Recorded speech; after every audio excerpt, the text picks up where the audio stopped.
Hello, evening everybody. Sorry, I had a split second then I thought my microphone wasn't on. Good evening. Welcome to MOC Heads 2.7. I hope everyone's doing well and you're having a good last week of November as well. It's just flown past as well, so I don't know where the time's gone at all actually. But yeah, I hope everyone's good and just saying hello to everybody out there as well. So bear with me because I'm very slow at typing this evening for some reason. I think I've been doing it all day in work, so I'm kind of a bit slow with it. So yeah, bear with me there. And I see we've got some new people as well out there as well. So we have Met Express Drama Group. Hi there. And Matthias is here as well. And T-Lax here, and James is here from Ministry of Making, or the Ministry of Making. And I got his name right this time, so I'm getting much better at that. Clearly. Did I press enter? I did not press enter. There you go. That's why that's why it's not showing up there. Okay. Yeah. So yeah, really great to see you all, and I hope everything's good. So we have what's this? We smell barbecue. What? Oh my gosh, it's too cold for a barbecue. I would like the heat actually. Yeah. Hi, Lego Team B. By the way, hi guys. And Matthias is here. I'm probably not going to end up getting around to typing hi to everybody, so I'm just going to quickly flash your names up before I bring on Ulrika, because I know that's what we're here for, isn't it? To speak to Ulrika and discuss her amazing work. So yeah, we have Shane's here, Emily's here. As I said, James is here. Micah's Brickworld's here. Hello, evening. Met Express Drama Group. Hi again. Hello. Matthias. Hi, Matthias. T-Lac. MNRK's here. I know it's Mark, don't I? And who else is here? Yeah, Lego Team B. Oh, and lovely Mad Libs here as well. Who have I missed? Oh, Vicky's here as well. Hi, Vicky. Hello, evening. Hope you're good. And Pebu is here as well. I'm really sorry if I'm mispronouncing your name as well. So yeah, hi all. If you're on YouTube, if you're on Twitch, hello as well. I haven't checked on there because I'm being very rubbish. Okay, that's cool. Right. Okay, brilliant. Okay, sorry. Yeah, so we're all here to see and speak to Ulrika. So all familiar with her work through seeing her excellent posts on Instagram, and also when she shared some of her pictures as well on London Corner with Greg. And I think some of you guys know her as well through Johanna and her Discord and that side of things as well. So yeah, without further ado, I will bring on our lovely guest, Ulrika. Evening. How are you? Hello, guys. How are you doing? You okay? Yeah, I'm fine. Thanks for having me. Oh no, thank you for coming on. It's absolutely brilliant to have you on actually, and to discuss all your wonderful work as well. So and you've got the excellent background there as well. As I'm sure everyone is looking at the screen thinking, oh, "My gosh, it's so beautiful!" Yes, I can step aside a little bit to. Oh yeah, it's not following you now. So that's good. Oh, that's such a good. That's Brickfield. I was going to ask. That's going to be my first thing to say. What's the name? But it's Brickfield, the city. It's called Brickfield upon Stads. So Brickfield upon Stads. Upon Stads. Yeah. Okay. It's a river. Right. The river Stad that runs through the city. Oh, okay. So it's like on Thames or something that would have over here. Yes. Okay. Yeah. Oh, okay. That's really cool. Oh, that's so good. So I'm just instantly distracted as well. Yes, apologize for these wires. I couldn't hide them. Oh, okay. Oh, yeah. Well, yeah. We had you had fun with those the other day, didn't you? As well. We did a test stream, didn't we, the other day, just to make sure. And you've got it's just a normal light, isn't it? Yes, it's an LED light, but I managed to at least hide the bulb, so it's not hanging over my head. Yeah, and you're not going to hit your head either, which is the most important thing, because we don't want that at all. So welcome to MOC Heads. So I see everybody's already giving lots of love for the city in the background as well. So yeah, I already spotted some wonderful people in the chat, which I know from different areas, Instagram, Discord. Wonderful mock designers. One of my favorite one is here, James, Ministry of Making. is here. So yeah, it's lovely to see these people in the chat. And I think you said the other day that you've got a spot waiting for the Wizards Wheezes. Oh my gosh, I can't say the word. Weasley Wizard Wheezes. Yes, not just ready. this one. I mean, James. Originally, I wanted to include Diagon Alley and build it myself. But when I saw the first MOC designed by James, Ministry of Making, I just said I couldn't do it better. He's so brilliant in the way he's designing it. And so I said, I need to build his and include them in my city. So you see it, hold on, there's the first one. Then there's the second one. And if I step a little bit to the side, you might even see the other one over there. Oh yes, that's the Florian Fortescue's one, isn't it? That one. And you see the big hole in there. Oh yeah, James knows this is where the bank will go. Oh, okay. And, yeah, but it doesn't matter how much time he will take to design them. I will put them in when he's ready. Oh, there you go. Yeah. No, that's fair. Because they are. I mean, just it's like a segue, really. But yeah, they are really, really excellent to look at, aren't they? As well, and because I think you've actually featured them a lot on your page as well, haven't you? I think you just did some of the builds, didn't you? Photograph them outside as well, I think. A few of them, yes, because the lights are better. I mean, these are artificial lights, so obviously it's not as good as if you're outside in the sunshine or in the light and shade situation. Sometimes I use a ring light to sort of improve the lights here in the room, but there's no outdoor light. It's like a cellar room I'm in, so it's people will be delighted because sunshine can't harm the bricks. that is always a concern, though, isn't it? As well, I suppose, because you're always completely worried, that the sun's going to come in.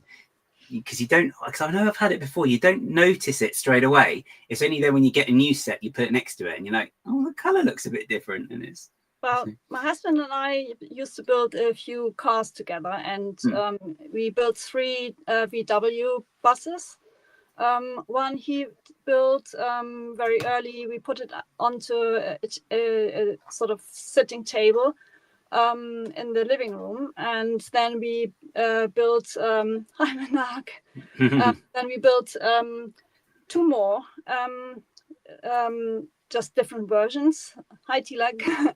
And so we and the one in the living room is completely yellow. It's such a big difference. It's amazing how the bricks change their colors. And I'm not convinced that changing the bricks, or soaking the bricks in some solutions will improve the quality of the bricks. So I might, at some point, just change the bricks. Actually, it's funny you say that. I was actually talking to a chap in a local toy shop. Actually, it's the one Johanna knows, actually. So I think he probably did this call as well. Matt, Matt and he was saying that you can put them in the solution to get the color back, but they will still then go again, still yellow again. But then when it does, it will be 10 times worse.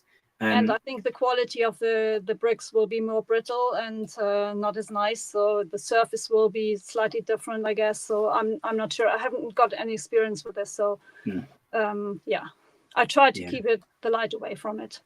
Yeah. Well, I mean, where you've got the city is it's not a perfect location really for that, isn't it, as well? So, I mean, the only thing you've got to worry about is if it rains, I suppose, with all the clouds above your city. So, I mean, I guess we just start really with the city as well. So, so I mean, where did you start? Where was this? What was the first thing that sort of got you thinking, I think I want to make a city? Well, 15 years ago, I bought the first modular, and I got hooked immediately. So I bought a couple of more, and I had them as a row on a shelf. And then I started my Instagram account, and I saw all these amazing Lego cities, and this is what gave me the idea. I also really want to have a Lego city. So the first Lego city I built, there was just a street, a long street, some cars in front of it. After a while, I felt like that's not quite what I want. So I was dreaming of a marketplace, of a train track, of a beat. So, and also I got hooked on Rebrickable and looked at all these beautiful MOCs that people design. And I just felt, the Lego sets are beautiful, but these are even more beautiful.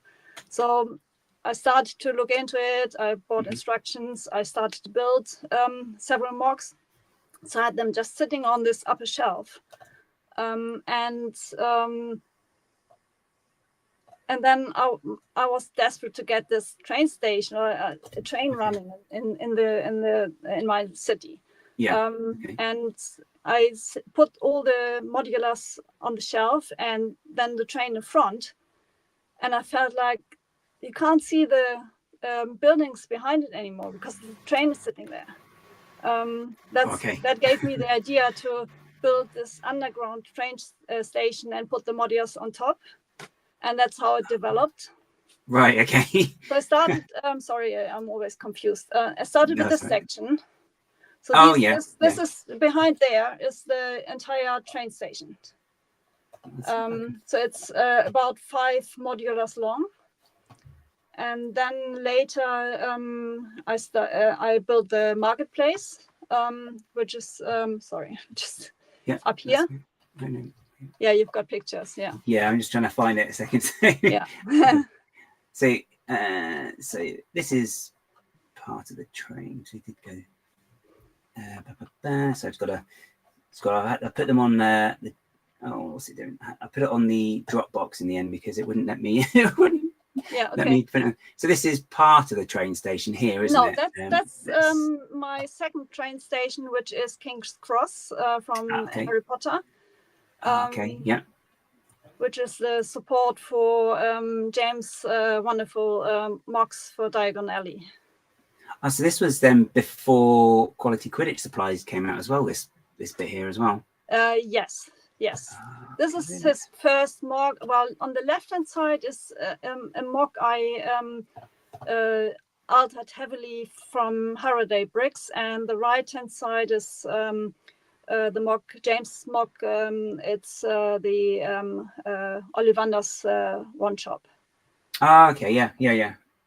So this is his first one, and later you will see pictures where his next one is sitting on the right. So I love I do like the actual structure as well of the way that station's been got the supports by it as well for the rest of the city.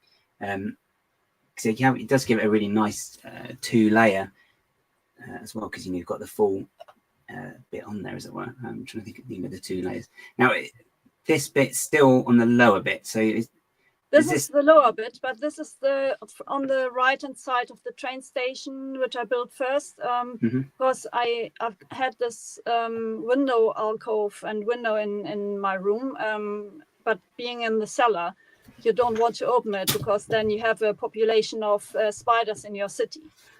Yes. And I'm not too fond of that. No, definitely not. So I decided to use this space and use it as a sort of create more depth in the city. And I built this kind of my friend Freddie.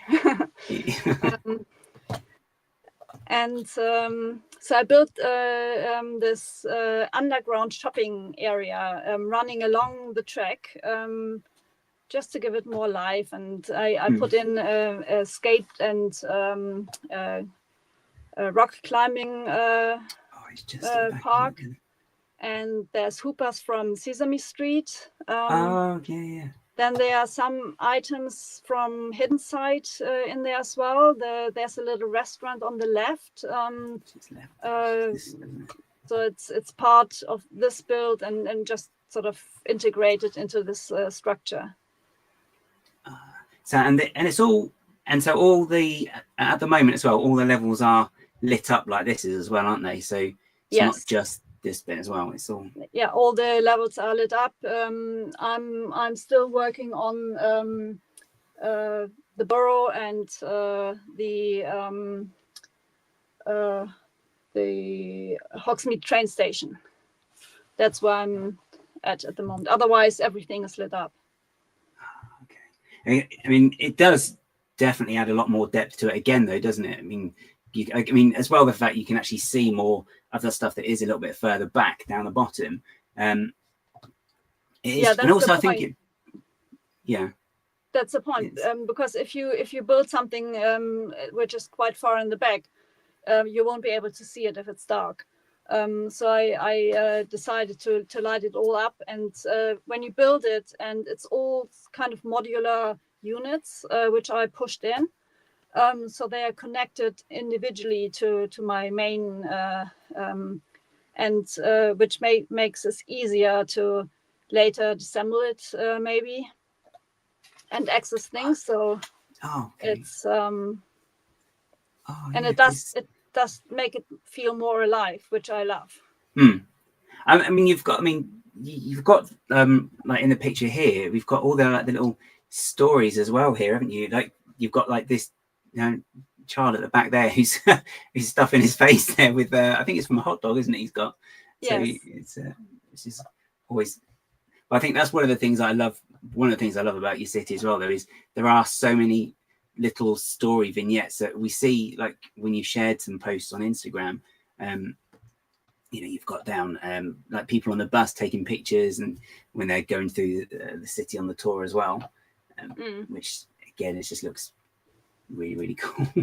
I mean, so where do you start then with that as well? With that, I mean, do you just have like in your head, you build the building and then you think, oh, I'd like to, maybe I'll have some people to, outside telling this story, or is it? Well, I built the structures first, and while I'm building it, I'm sort of getting ideas, and it's actually just the figures I have, and I think what matches the build behind it. So the skate park, obviously, you want to have some young boys with some skateboards, and one who broke his leg, and there's one sig fig in there from someone who sent it to me, and so it's there's even a small street, because this is the only street I have in my entire city. Oh, okay. I used to have many more cars. I still have them, but I felt like they are taking away so much space, and they're just cars. Well, nice cars, but So I wanted to create all these little scenes and have fun, and so I changed them a few times. Although this one I don't really change, because it's pretty far in the back, and if I want to change anything, I need to get onto the top shelf. Okay, and that's the. Have I got a picture of the top shelf? So the top shelf is. If I just bring this picture up a second. So the top shelf, that's all of this bit up here, isn't it? All this big row of buildings. Yes, that's the market place. So I changed it last year for a winterscape. And the buildings on the back, far on the left, you see the Sanctorum. Oh, yeah. Then there's a building, it's like how do you call it, where people stay? Hi, Alberto. So it's a building, how do you call it, where people stay overnight? Oh, hotel. A huge hostel. Okay. And then there's the next one is the building by Dream. I think it's Sleepless Night Bricks. Oh, okay.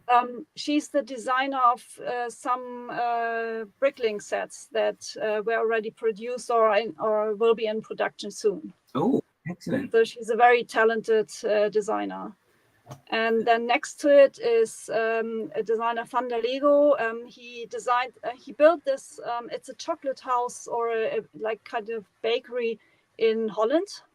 Oh, okay. It looks exactly the same. He put up pictures, and it looks brilliant. It's beautifully designed, wonderful interior at the bottom floor.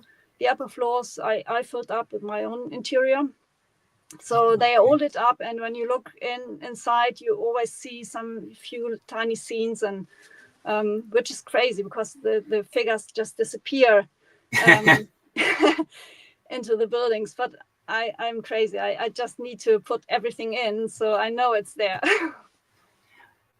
Well, yeah, that's. I mean, the thing is as well. I mean, with cities, I guess. I mean, you build them really for yourself, but then you have the details in there. But then someone, if you're showing someone, they might actually spot it as well. I mean, particularly if they are lit up like your city is as well, then you're actually going to get maybe like the silhouette of the figures in there, and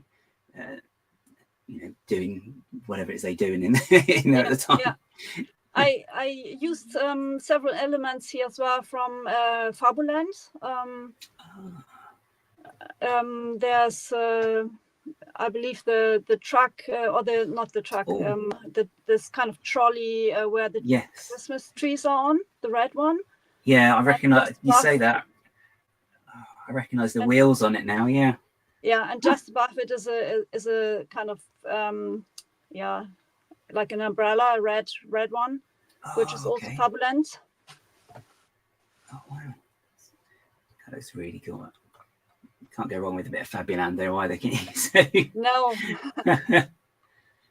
So the trees are designed by Alberto Sky Guy 365. On his YouTube channel, he showed how to build these trees, and they are very sturdy because you can plug off the canopy from the top and just change them. It's very, very easy, and they're very sturdy, although there are quite a lot of parts going into it. But they are very easy to change.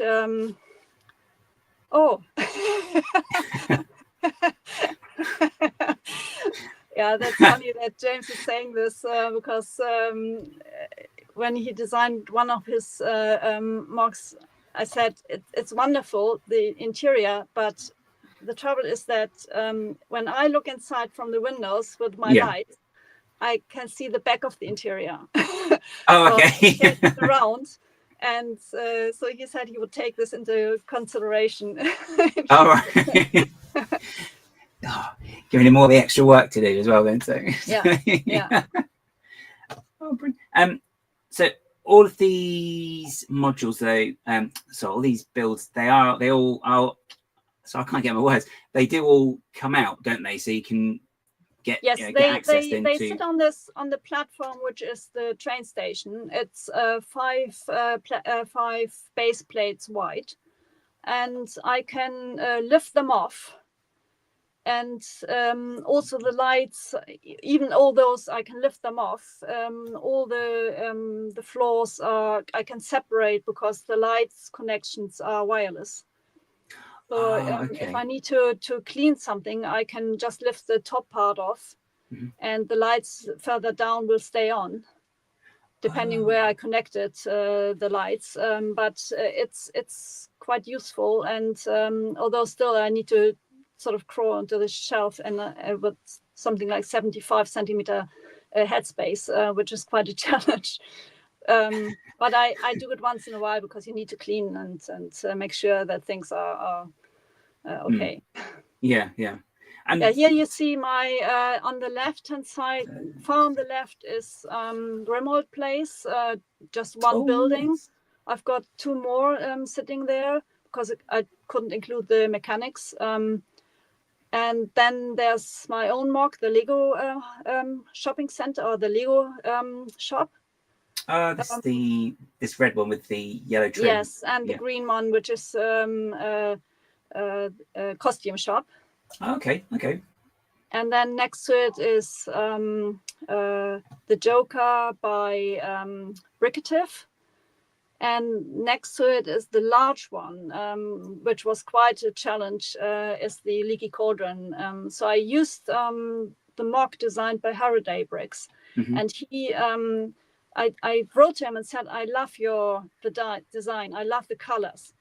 and I had to see that I include something into my city which works with the other buildings. And he just gave me the instructions and said, try it. It can do whatever you want with it.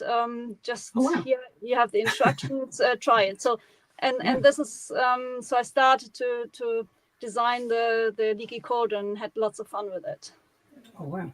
And then next you see both of James's Ministry of Making's Diagon Alley MOCs.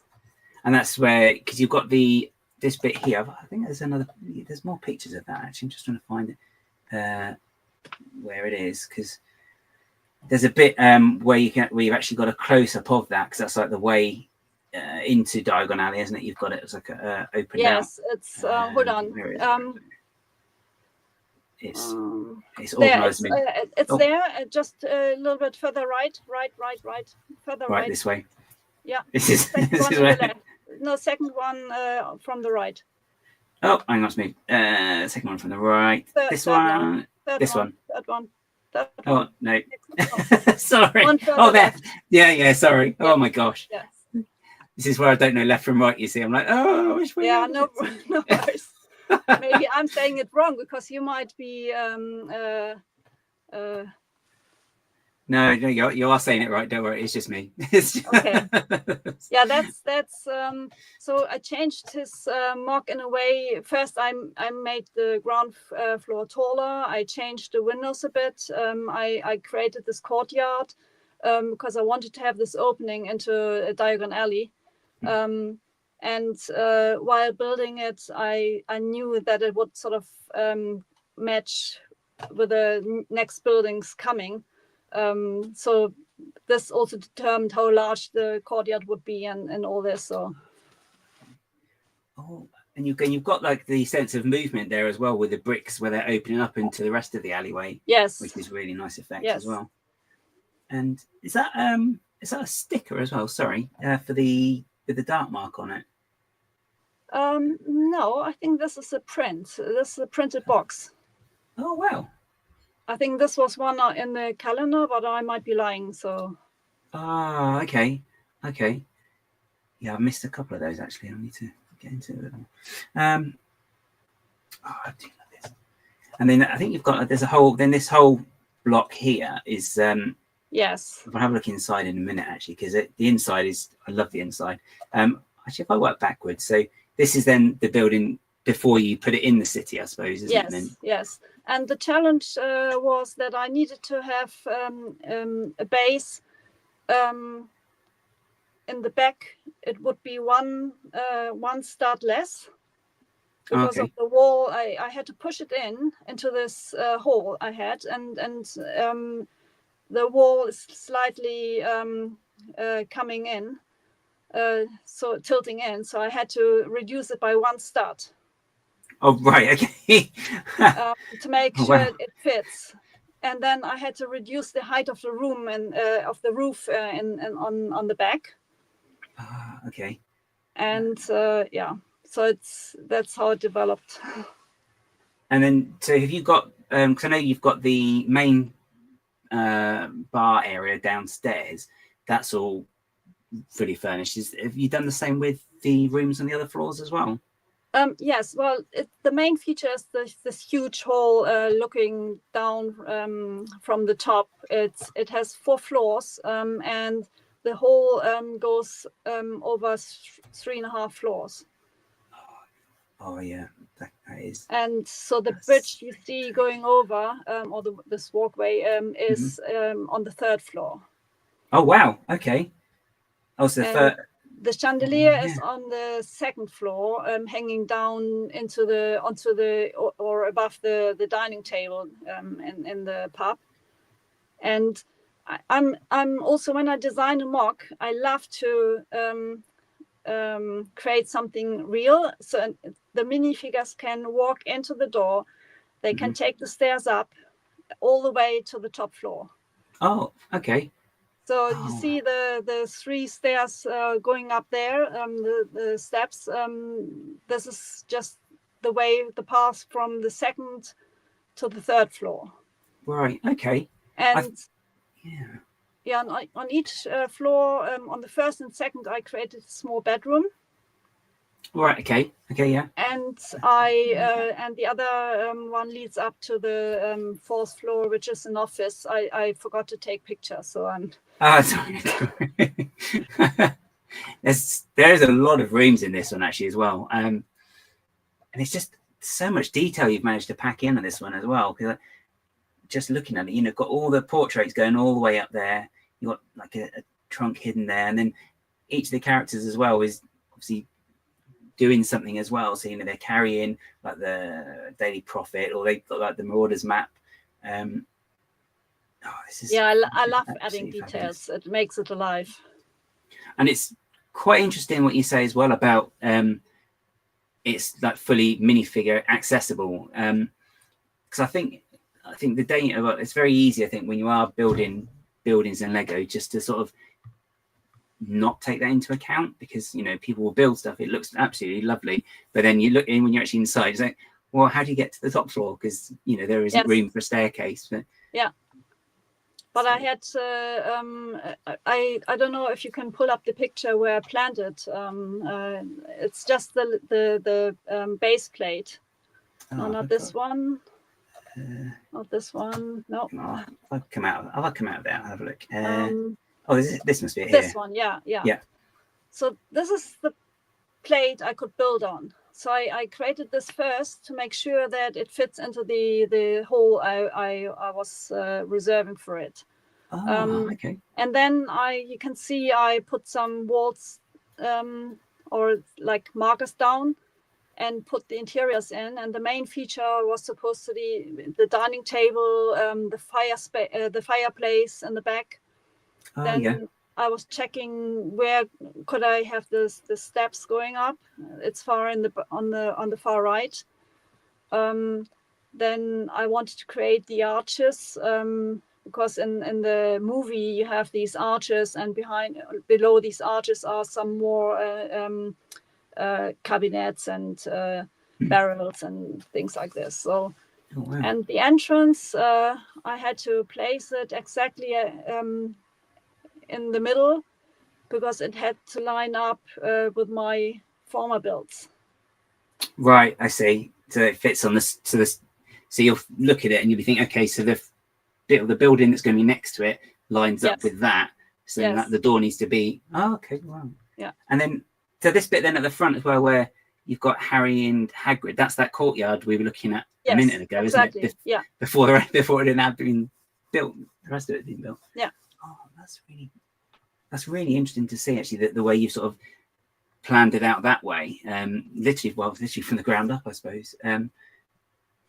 Always concentrate on the main part, what I'm trying to build or to see. So here it was the pub with a large dining table, the atmosphere with a fireplace, then these large windows which I lit up. In the movies, you have just this light behind the windows. I'm going to have to find a picture of those windows, because they are absolutely stunning. Yeah.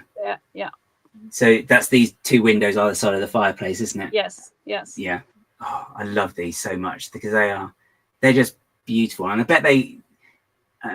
bet when actually lit up properly and you got the light behind it, that must look absolutely amazing. Yeah, I hit the light behind the chimney piece, going all the way up. So it's you have an even lighting everywhere, and I had to leave the chimney piece in one piece, because when I can lift up the floors, somehow I had to access the lights, and to divide it by floors would have been really hard. So I had to take a compromise, and it looks a bit funny when you look at the picture with the different levels that I took apart. Yeah. Now where was that again? That was on here, the left. isn't it? Yeah. You see in the back there in the middle is the chimney piece going all the way. Yeah. And then this floor as well. Then that's because of the lights. windows. Let's go behind the chimney piece. Okay, that's just behind here. So that's actually or behind the actual chimney here? Yes. The lights are on this bit. Oh, Yeah. okay, okay. Wow, it does. I suppose it's easier though when it does come apart like this, though, so you can move it a lot easier than if it's just all one building like that as well. It would be really heavy if you couldn't, if you had to move it in one piece. So it's, yeah. Yeah, especially transporting it inside down to the Lego room as well. I mean, yes. I can drop something just by looking at it, to be honest. So I'm very clumsy. So this is, I'll just have a quick look. So then this is partially assembled again. So as you can see, then you've got all these details there again. It's just absolutely brilliant. And this little bedroom you can take off as well. This one, yeah. Oh, that's like a separate building almost, I suppose. Yes, it's a small bedroom which I kept modular. So you showed a picture before by accident. Yes. This one. Exactly, that's the one. This is a Slytherin bedroom at the time, so it can change colors depending who's staying there. Oh, wow. What's great about this as well, though, is the fact that you've got like the bedroom there, and then because you've got this balcony there, and you can just look out into the rest of it. It could almost, if you just sort of glance at it, it could actually just be like a human building, as it were. It's just because there's so much depth and to it as well. It's really lovely. Oh, that's really cool, and I love this lit up as well. This lantern piece as well. Yeah, that looks really, really good. And then actually, you managed to. How have you actually found doing incorporating all the wires as well? Is it something that you've sort of struggled with at all, or is it you found it quite easy to deal with or hide them? Well, I started out when I started to light up my buildings, the Lego sets as well as MOCs. I first for the sets I bought sets from Light My Bricks. And by installing them, you learn a lot about where to put the cables and how to light things up. They have also a brilliant floor plan in their instructions, which give you a good overview. So this is how I'm doing it as well. While I'm building, I look at the entire build and for the outside to see which lights do I need on the outside. When do I have to lead the cables into the building to connect them to the main source?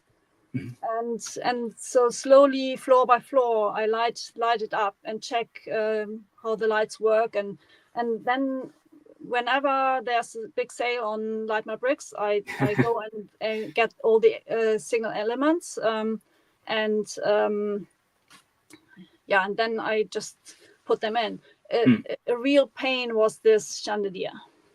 Right. Okay. Yeah. There's a Technic brick. It's connected to, so it's hanging at a certain angle, because when I put the second floor down on the table, it's not bending up, because that was important, that I can place the entire floor on the table without the chandelier interfering. Okay, yeah, I know what you mean. Yeah, so I took a sewing how do you call it? I just bind it together.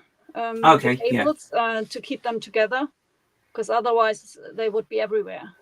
Right. Yeah. Yeah, I can imagine. Actually, they just kind of, you have a couple of stray ones here. Yeah.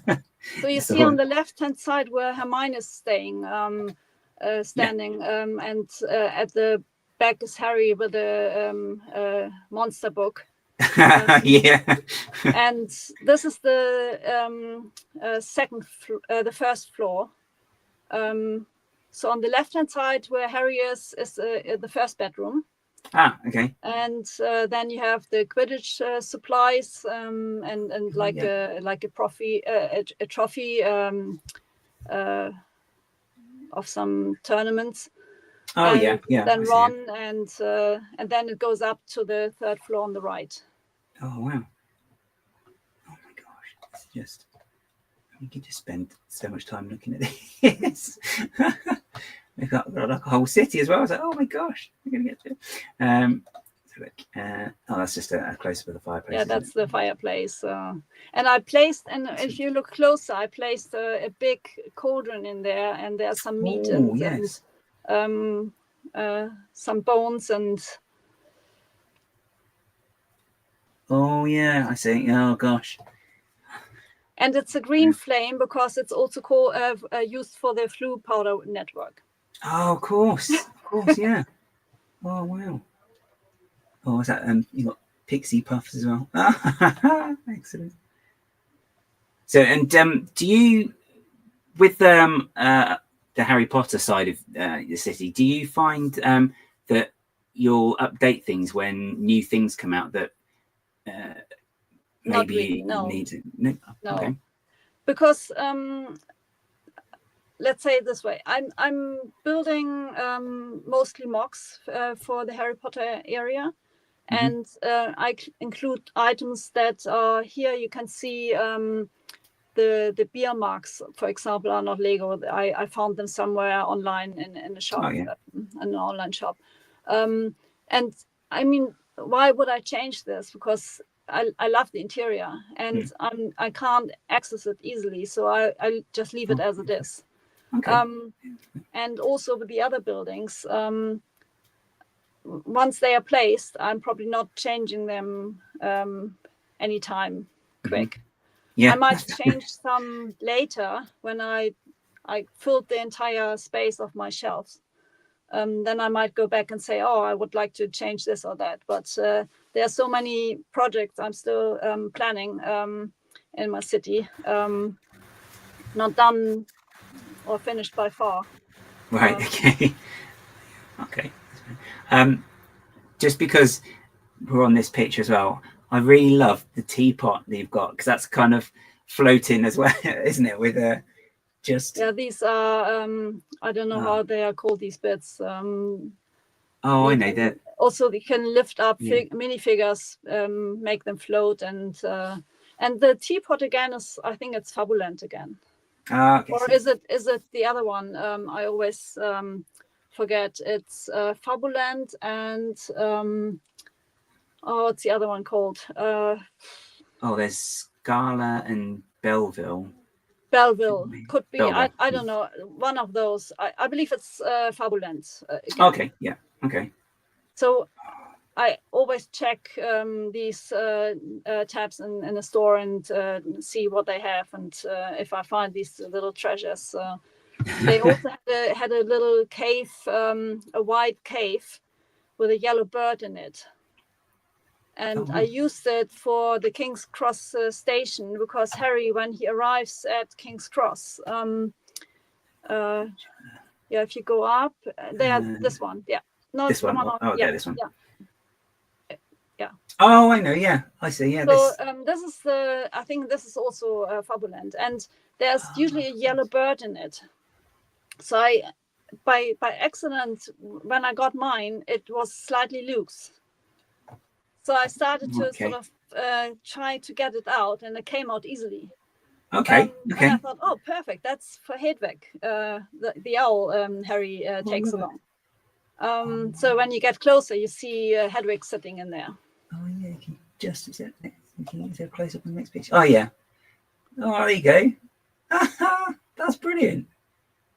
That's such a good piece as well. I don't know why they don't still do some of those pieces, especially with the Harry Potter range actually as well.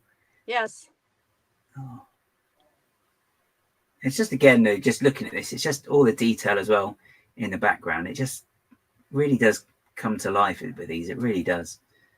And also the challenge for me is, when I build in the city, I have on my top shelf, I have a headspace of 75 centimeters.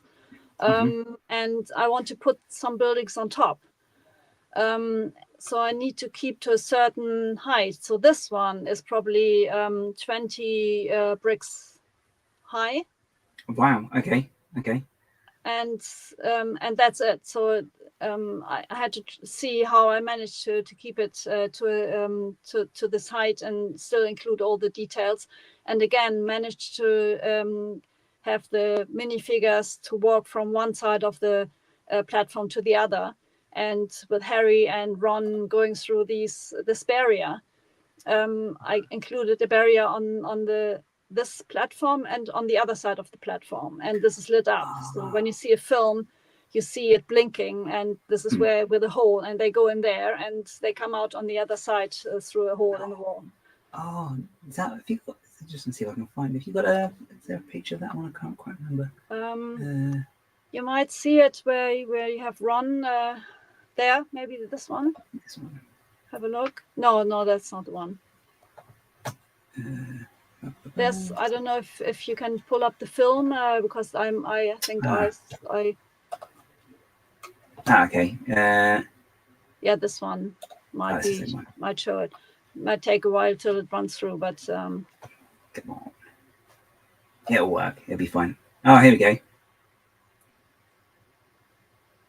So this is the platform, the side where Harry arrives and where he meets the Weasleys, and they tell him to just push through the barrier, and Ron is sort of going ahead. So you see the hole there, and oh yeah. There's also when the lights are on, it blinks. Okay. And I see. So that's platform 10. Okay. Yeah, under the stairs on the other side of the platform on 9 3/4, there's the other exit, which you might not be able to see now, but. Oh yeah, you can see that there. It's just there. Yeah. Oh, okay. That's such a nice idea as well. Yeah, they're literally, so they'll go through. So the idea is then they push it through that side, and then they'll appear on the other side, and that's 9 3/4. Yeah. Oh, I love that. Oh gosh, that's really cool. I really like that. And this is actually just a station module. Then again, this is before you then situated it in the city as well. Yes. I took it out into the garden and took the photos and film, and then I placed it into the city. It's lit up as well. All the little lamps in the back arches are lit up. Let's see if we've got more pictures of the station lit up. I might have. Well, you pulled up one picture at the beginning. This one, wasn't it? Yes. Oh yeah. You see, it's and then you see how I place the modulars on top. I just create an even surface and just one row of studs where it sort of hooks into the position. Yeah. Oh. And that's a good as well. You can see the sort of the entrance to the alleyway as well there. Oh, that's really clever. Gosh, I'm looking at it. I've got it on also, screen. I needed to if I want to include all these scenes into my city, I can't take too much space. So I cramp it all together. So some things maybe don't make that much sense, but in a way I try to position it in the correct corner, or yeah. Greg, you're welcome. Thank you. So you say about putting it in the city, actually. Tilak asked a question. He's saying, what are the measurements of your city? Do you know overall? Oh yes. What you see in my background is well, my Lego room is about 3.20 by 3 meter something, and I placed some IKEA shelves in here, so they are like 85, 90 wide, something. Yeah, 90 centimeters wide. So. From this side, from this side, this wall starting to this wall is about 3 meter 20 or maybe 30, 40, I don't know exactly. And then I placed 2 shelves in front of each other, which are 1 meter deep. Okay. And so what you see is about 1 meter and maybe 10 centimeters, because I pushed the borders a little bit to the front, because I went over the edge with my builds, just slightly. And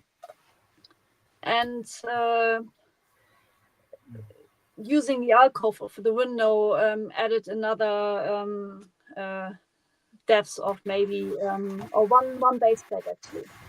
Okay. Oh, anytime. Everyone needs a city planner, I think, now after already. Yeah. As I said, I started out with this marketplace because I always wanted to have a market, and it's actually also kind of modular. I can pull out one long strip of plates next to the observatory, which is here, there. I can. It's like five 16 by 16 plates deep. And then I can sort of pull out the entire marketplace. Right, so it's literally just like a... Yes.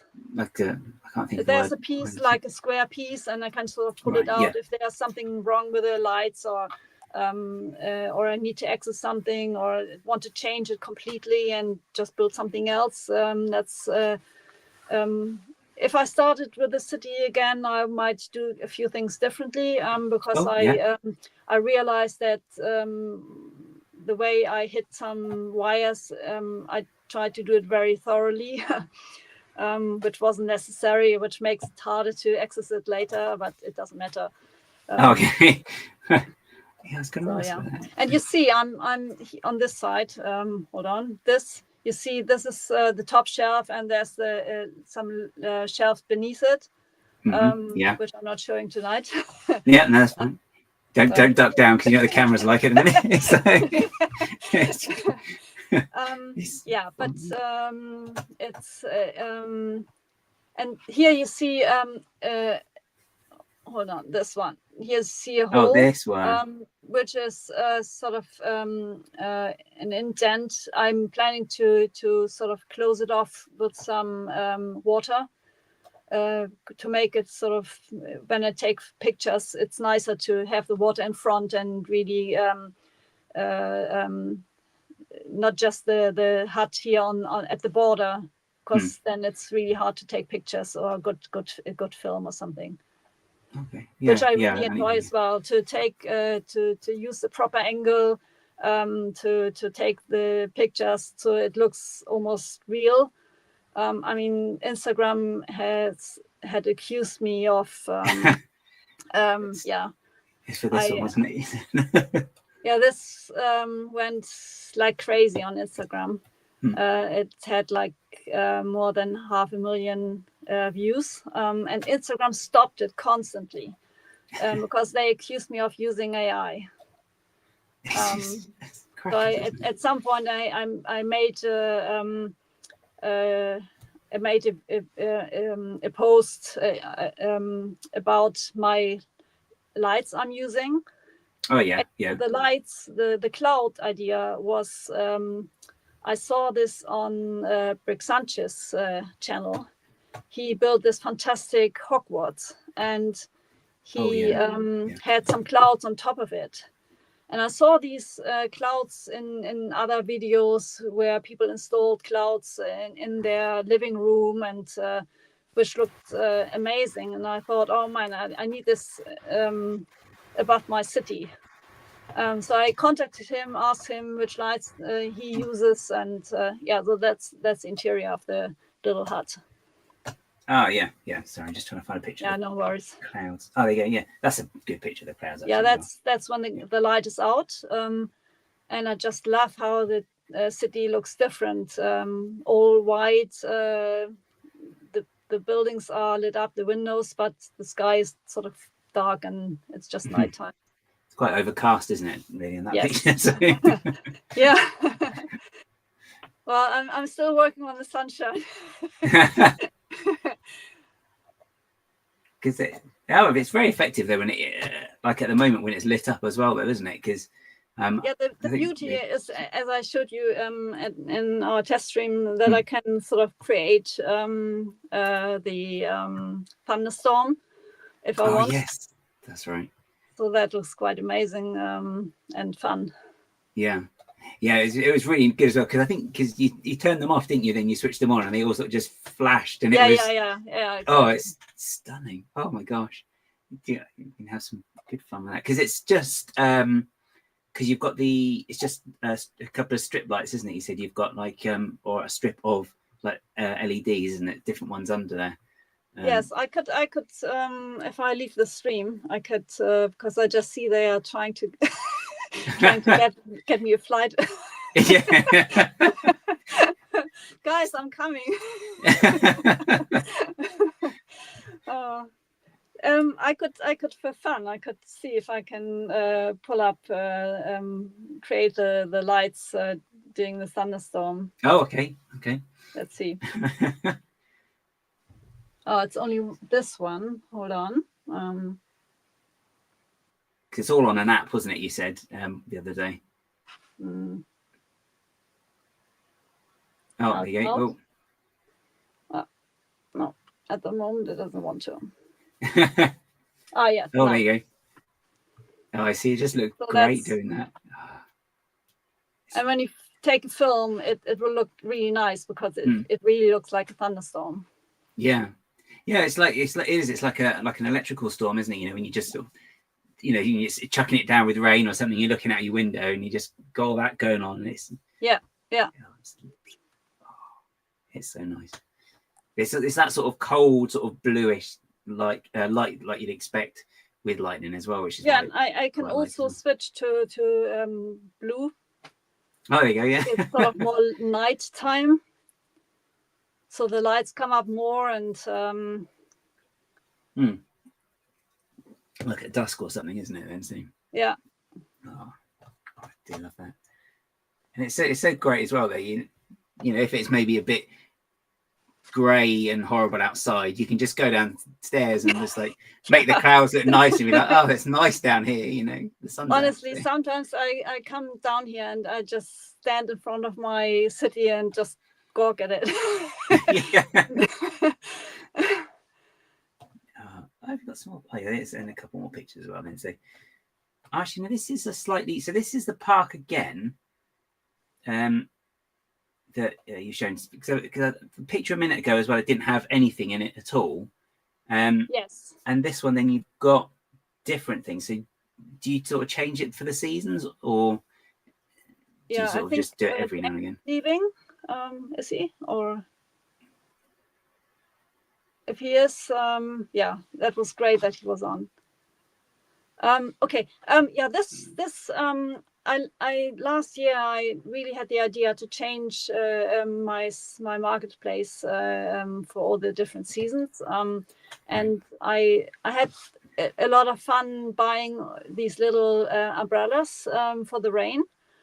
So all the minifigures have umbrellas, even the far back, and I've placed some sort of water drops onto the floor. I can see. And I just felt in winter you have more the Christmas trees sellers and punch shops or punch sellers, and so this time I wanted to create a little market, like a farmer's market. So I created these little stalls, and they are just sitting there. I can just take them out and place them in a different way, which is nice. Okay. And so the only thing that is fixed on my marketplace is the pavilion, which is not lit up. In this picture, I only lit up the clouds and the train station, the underground train station in the back. The rest is out. So also my lights are designed so I can switch some on and leave the others out, or the other way around. So it's nice to change them.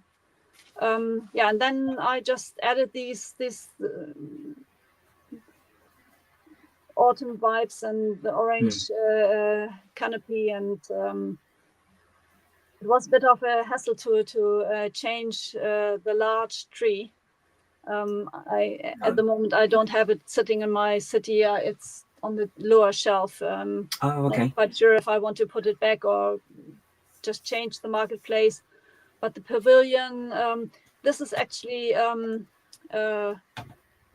saw something on, is it Bricklink? I think it was Bricklink. Bricklink. And I think his name is Mocklock. Okay. He does. He also has an Instagram account, and he put it in as an idea. And I saw, or maybe it was Lego ideas. Yeah, Lego ideas. And I saw this, and he put some detail pictures in, and just felt, if this is going through with 10,000 likes, and Lego decides it's not going to work out for them till he places it back on Rebrickable, it will take such a long time. So I decided to reverse engineer it. Right. Okay. So I feel a bit bad. I pointed him out when I showed the pavilion and said, check it out, support his idea. Unfortunately, it didn't make it, but Oh, that's a shame, isn't it? Yeah, there's some things as well on ideas like that, and you really want them to get through, and then they don't in the last minute, and you're just like, oh gosh, I would have loved that. And also, it would have taken such a long time. I really love this pavilion. He designed my looks slightly different, but it's Yeah, so you put your own stamp on it though as well, then that way. But I didn't know how to do it otherwise. Okay. And so you said that the trees as well, then the ones that you said Alberto's designed there. Yes. So you can just replace, so you don't have to take off all the leaves and put new ones on. You can just take the whole canopy off and put a different one. Yes, okay. Yes. There are like, I think 4 bunches of that are all on one trunk. Right. Okay. Or one branch, and so you just pluck it off and put the next one on. Right. And they are very sturdy. They are very nice. And I suppose that makes the change a lot quicker than, I suppose it's just about, I don't know, how do you think it probably takes just to change them over? Just very roughly. Oh, changing, or what do you mean? Just changing. Yeah, just changing one canopy for a different one. Oh, this would be 5 minutes. 5 minutes, yeah. That's so much, Just take this off, it gets to the box where I stored the white ones or the summer ones, and just put them on. It's just one step to put one bunch on, and it's 4, so that's it. Oh, wow. Okay, so that's what you want though as well, isn't it? You want something that's going to be nice and efficient to do like that as well, because otherwise it's just, you could just be there for ages, really. Yeah. Right, I'm just trying to find out. Some of the pictures haven't come through here. So I know you did send some through with the of the station, but it isn't showing up here. But you just had, because you did send a couple over with just the corner bit in, and you could see the station a lot clearer, but for some reason it's not coming through. Which station are you talking about now? Oh, the not the 9 3/4 station. The the Hogsmeade. There's just a little bit further up. Yeah. Yeah. Oh, actually, before I go into that one, I just want to bring up this one, because this is some of the planning that you've done for. Yeah, this is how I put James under pressure. Oh, okay, there you go. Well, not necessarily, but that's how I'm sort of planning when I try to work out where things go and how much space I have. So I check the space, how much base plates I could put in. And then I told, when I sent this to James, I said, look, 1 is your first MOC, second, number 2 is your second MOC. Number 5, your third, 6, 4th, and 4. Number 4 is the bank. Okay. Then you have 1 more space in my city, which is reserved for you. So yeah. So it's no pressure, but come on. Yeah, no pressure. Come on, James. Yeah. I think it's gone sort out. Yeah. Oh, So you see, I already had the idea to place privet drive behind the rocks. Ah, yes. Got this. Oh, more. Oh, my mouse is stuck. A quick look for you. I'm trying to find the overview of it all. Where is privet drive in the situation? There's a huge. Further down. No. Sorry. Scroll. No, that's not the one. You didn't let me go back. There you go. Yeah. Didn't want to do anything then. Oh yeah, sorry. I'm looking right at it and I can't see it. It's typical me, really. Oh, okay, yeah. So that's the view from. But that's the house of the Dursleys, and I built this little playground in front because when you see the films, can't remember which one. I think it was the fifth or something. Yeah, it's Order of the Phoenix, isn't it? The Harry and Dudley are later attacked. Oh no, there's one. Which film is it? I can't remember now. Where he is completely upset and he's being picked up by the night bus. Ah, yes. This was in front of the playground. Okay, so then you've got that's the one. Privet Drive there, yeah. Yes. Oh, and then you've got that's the alleyway as well, isn't it? There, where that's the alleyway where the tunnel where Harry and Dudley are attacked by the Dementors. Oh, there you go, yeah. And I was so glad that I could put it in because first I wasn't sure if I could include it, but then sometimes you have to make sure it's all sort of working space-wise and maybe sacrifice something else. But I knew I could just get it in by reducing the privet drive building by 2 bricks. Right, okay. So I was winning enough space for this tunnel. Oh, brilliant. But it's worth it as well because, I mean, this is such a great scene as well because and I love the way the Patronus is just glowing at the background like it's just about to charge the Dementors down as well. Yes. Yeah. It's really, really, it's all those little details like this though that I think it's one of those, when you see like those big MOCs in shows and you just see them, you see them from like far away, like you've seen like the pictures of like New Hiroshima. Yes. You always see these pictures and you think, oh, that's amazing. It's when you get closer, you see all these little details and they'll pull you in further and further into the build and you just see all these bits. This is, your city's like that. All these details that we're seeing, it's just like it brings you into it more and you're like, oh my gosh, and there's that scene and then there's that scene there as well. It's really really great story. Sometimes I change a few things to create different scenes, so it's not always the same because Harry once is picked up by the night bus, but in another film he's bullied by Dudley and his friends. Oh, so that's right. That's what I wanted to say. You will be surprised because these graffiti bricks I picked up a long time ago. I saw them somewhere on a sale, and I really loved them. And I didn't know when I would use them or how I would use them. I just put them away because I knew I would do it. Yeah, because I was looking at that and it's really strange because you look at it and you think, well, of course there's graffiti, and then it's only a split second later you think, oh, hang on, but it's Lego. Is what? Yes. So is it actually just all painted on, or not painted, or is it just like all printed onto just like the bricks and they're all like as one, or is it like a jigsaw? So the bricks come apart. So they come apart, and also sometimes you have graffiti or prints that only are on the surface, and this graffiti goes into the nukes as well. Oh, okay. So it's a very nice quality. So the color is everywhere. There's no line without colors in between. That's really... Oh, so it's just so as you're viewing it, then it is just as if someone has actually just graffitied all over it. Yes, as well. yes, yeah.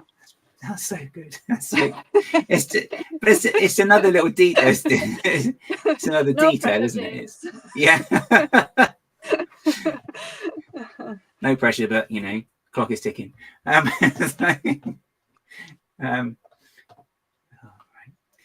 I'm just trying to look. I'm trying to find that picture because it says it should be there, but it's for some reason not showing.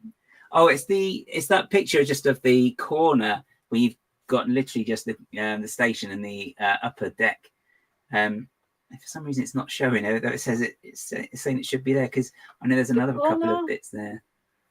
Oh, you mean the bird's eye view, or? Oh, it's the it's kind of, the sky looks sort of orange in the picture. Let's have a look. Let's go a little bit further down, maybe. Yeah, it says it's there. Further down. There. Oh no, it's further up. Sorry. Oh, further up. Opposite. Further up. It's pretty easy to spot. Yeah, that's as far as it goes for some reason. I don't know. Okay. I'll tell you what, I'm gonna press the dreaded refresh, because it may just be that this is slow. This is oh, here we go. White screen now, everybody. Okay. Oh. Expect nothing else. Let's be honest. Oh, it's thinking. What's coming? Oh, hang on. Has it got more now? I think there's more. But it's doubled up some. That's helpful. Oh, it's tripled up. Yeah. Oh, here we go. Of course. But is there more of some of these now that weren't there a minute ago? Let's see. Wait, just wait. They're all gone. Oh, I'm exceptionally impatient sometimes. Oh dear. Oh, no, hang on. Yeah, this wasn't here. Oh, okay, must have put some more on here. Because there we go. This. Oh, yes. Oh, this one. Yeah, that's. Yes. Sorry, yeah. Gosh, I'm making all these noises. I'm very sorry. Come on. No worries. Come on, be nice. Load up. There's a good boy. You've got to be nice to my laptop. He doesn't like it. He's a bit old, says me. Yes. So yeah. Just for context as well. And so this is. Yeah, that's just the start of my entire city brickfield. That's the underground station which I designed, and I was using. There's one Lego set with a little shop, which I really loved, but I didn't know how to include it in anywhere, and I felt this is the perfect spot to put it in, which is on the left-hand side, and then I put in a little entrance coming from the back, where the minifigures can walk into the station. Oh, that's kind.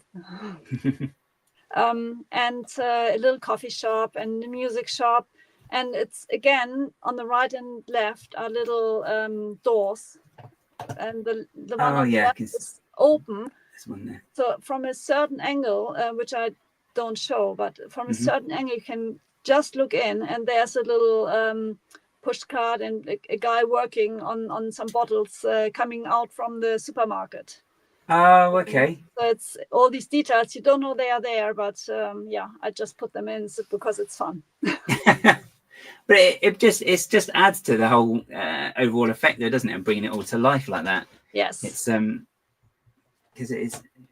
Yeah, there's just always so much to see on this. It's going to be everything. Yeah, and that's the first time I took photos with my sky, where I was able to light it up and just produce different colors and sort of a different atmosphere for the city. And more. Oh, and then this is then. Yeah, this is at night when everything's out. There were no clouds at the time. Oh yeah. But you see how little space is between the buildings and the ceiling. Oh gosh, yeah, I've just seen that. Yeah. Oh wow, there's quite. Oh, that's just. Oh, do you know you can see these details a bit more down there again, and oh yeah, you can see like the music shop. Yeah, I think I gave you some pictures of the little shops as well. Come on, let's find these.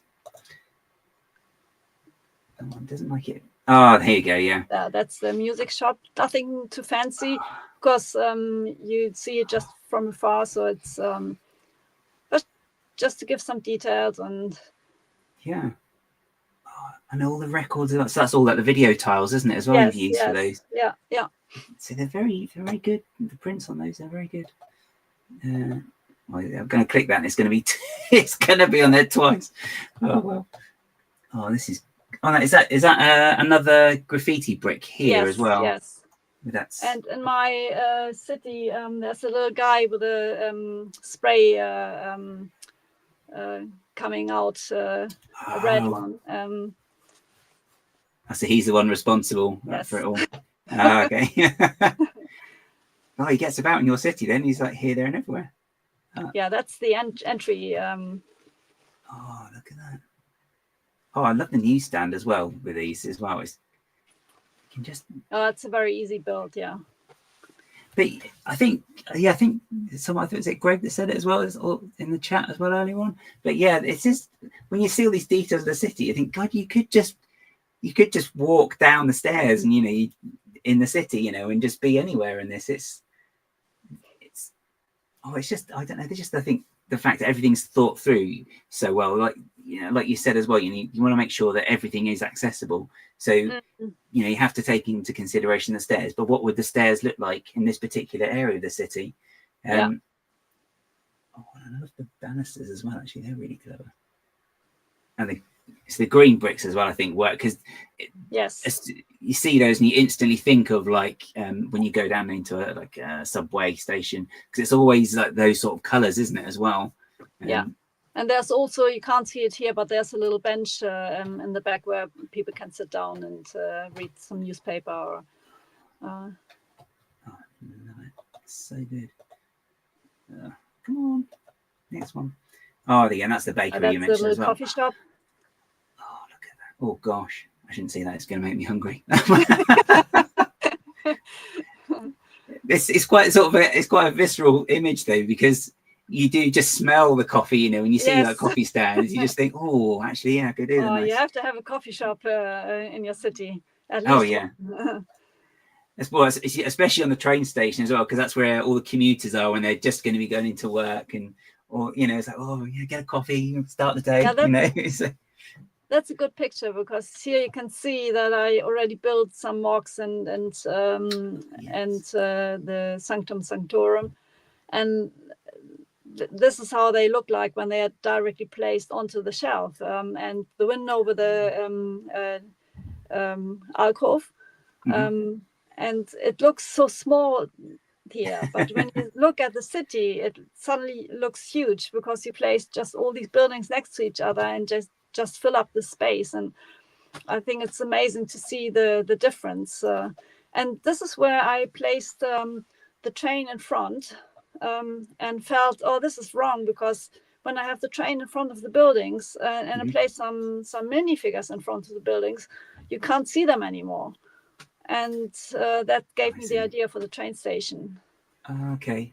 Yeah, because I think that's the balance you've got to try and get when you're doing a city, I suppose, isn't it? Is trying to make sure that you can see everything that you want to be seen and still get everything in as well. But I think the underground train idea I think that's probably one of the best ones, and it just, as you said, things it does create then different levels as well for you to play with as well then, and as well, because it is quite a deep table that it's on as well, it means you can actually see everything, because it is just raised up a bit more.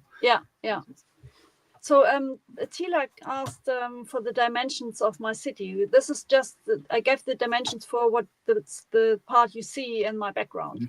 So the shelf is going around the room like a horseshoe. Right. Okay. So on the other side, I have or on the side where Diagon Alley is, which is the side. It sort of moves around to Harry Potter territory, to the Burrow and to the Hogsmeade station, and then eventually on the other side, opposite where we are standing now, or I'm standing, is Hogwarts Castle, and the clock tower, and still some in development. Right, there are pictures of Hogwarts actually. If I bring that up, they go, And so this is what you're looking at the moment. Yes, that's my view. Right. So what here you can see on the right hand side is this is my first MOC I built from Rebrickable, which is by 2 bricks. Right. Okay. Okay. And he's still designing to extend his this entire castle. But I had to stop at some point because the tower he designed was just too tall. Right. Okay. For my space. So in the end, I found I saw the tower designed by Sanchez, who is a brilliant MOC designer as well. And so I took his tower, changed it quite a lot around, but I used it and to create a good sized tower for my area. And then you see the ship is GL bricks. The instructions are also on Rebrickable. I mean, he's done such a great job with this. Yes, a better view. Yeah, here you see the tower. Oh yes. So the tower, I mean, you will laugh when I start planning for it. I know I have a certain height, like 75 centimeters, which is a certain amount of bricks that can go on top of each other. So I have like a scale of bricks, which I put next to some buildings I'm making and I'm creating. And so when I pulled up an image of this, and then I put in the stats, I counted the bricks, brick levels, put them down. I took some levels out. I changed certain bits and built them in reverse to make it looking more balanced in this context. So the tower, you see these little turrets on the right. Oh yeah, yeah. In the instructions, the turrets are on the left. Okay. Oh right. Okay. So I changed them to the right to give it more balance in this context. Yeah, because you've got there's a lot of towers on the top of the Great Hall area as well, aren't there? So yeah, kind of And the left hand side is at the bottom you see Hagrid's hut, which is the official Lego set. But I changed it, I modded it quite heavily because it came with these square doors. It came with these very simple walls and a very simple roof. And I felt like this is not Hagrid's hut. It doesn't look like it. So I changed the doors to these wooden round doors. I changed the walls to give them more structure. I put more structure on the roof, and I backed it up with a kind of like a mountainous area. Okay. I can't tell if James is being cheeky or not. Thank you, James. Thank you for being on the chat. Yeah, thanks, James. And we'll see you soon as well. So. Yeah, and then next to it, you see the clock tower. Originally, I started with an idea by a designer called Micmac Padwack, which is a funny name. Oh, yeah. And but I felt this doesn't look like the clock tower, so I changed it quite a bit and created my own version. And then I created the courtyard in front, and then everything going underneath, and then the quad section which connects to the clock tower, which is in the far back. Yeah, it's this bit here, isn't it? There's another picture of that one. If I go back a bit, we can probably see it there a bit more, can't we? Yes. And you have a bridge connecting the clock tower to the quad section and in the far back. That's when you this. Get closer. Just about there. Not this one.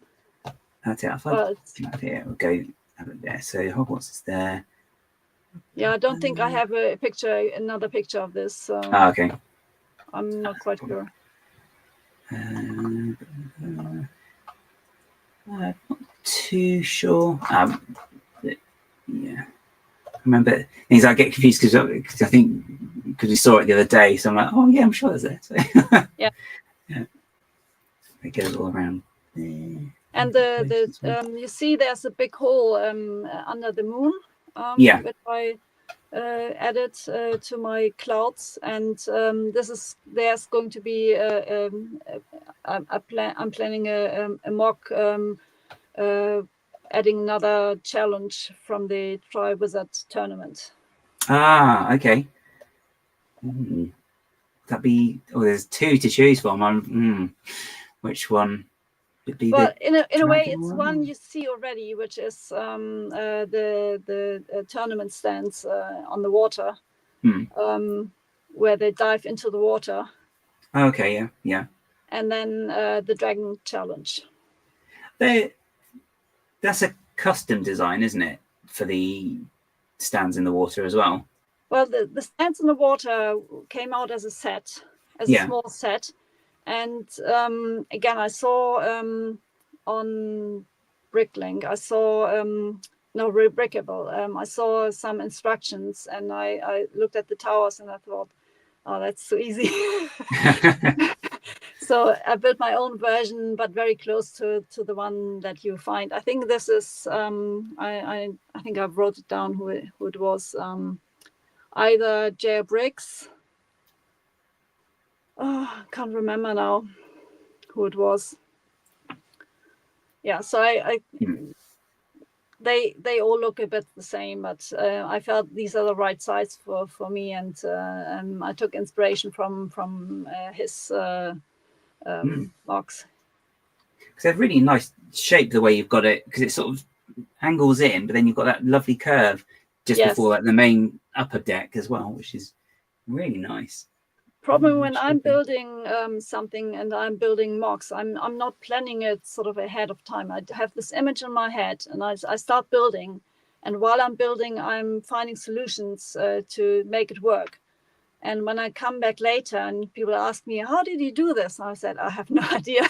I might have to try again to make it work. So. Okay. I was going to say, so that's when you're mocking, you prefer to just sort of just get in to the bricks and sort of just play around and see what works and what doesn't work then. Yeah. Oh, okay. And you've got two of those as well. Oh, are you going to add? I don't know. I don't know. Ask really, because I don't want to spoil any surprises either. That's the thing. No, ask away. I can always say no. So are you gonna? Are you? Because it's not in the films, but it's in the book. Are you gonna do the squid or any part of the giant squid that's in the lake? Well, I could do something. If you get closer to zoom in, there's already the little mermaid coming out of the water. Oh, come on, let me zoom in. Oh, it lets me zoom in and everything apart from the picture. Okay. And there's a pixie and not a pixie, a Grindilo and a mermaid coming out of the water. That probably be in. Probably see that more in this picture. Oh, they're just here, isn't it? That's yes. Yeah. Oh yes. Oh my gosh. Oh, I see. And this is the Dark Tower, isn't it? Where the Dark Tower, yes. I think you actually got. You did send over some pictures. Yes. Of this bit being built as well. Come back to that one. Where are you? This is where it's all going to be fun. It's going to take a while to load up. Oh, that's the quad section I built. And the tower. So you got more pictures suddenly start working now. Oh, this is Hogwarts when it's opened up as well, then, isn't it? Around the tower. Yes. This is the tower designed by Sanchez. He included some brilliant movements, like mechanical features.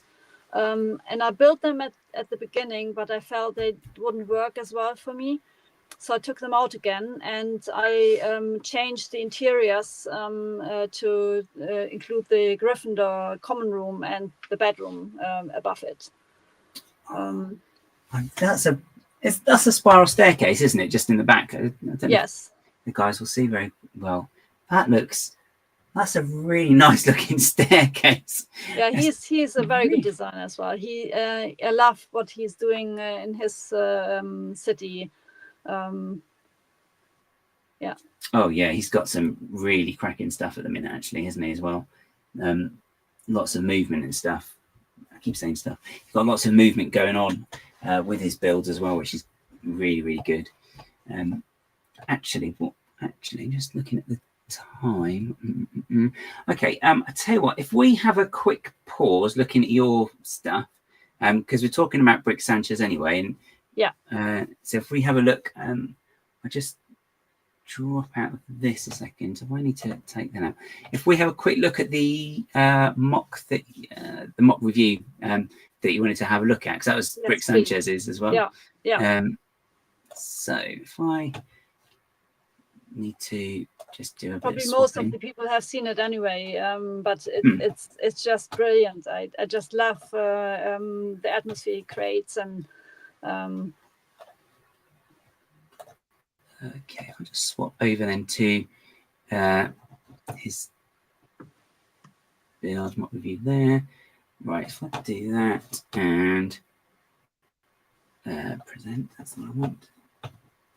This is where it's not going to work now. Share screen, come on. And if I do this, this is all technology. James is not in the chat anymore, but he asked me what does my family think of my city and Lego habit. Actually, I think my husband believes I'm a bit crazy now.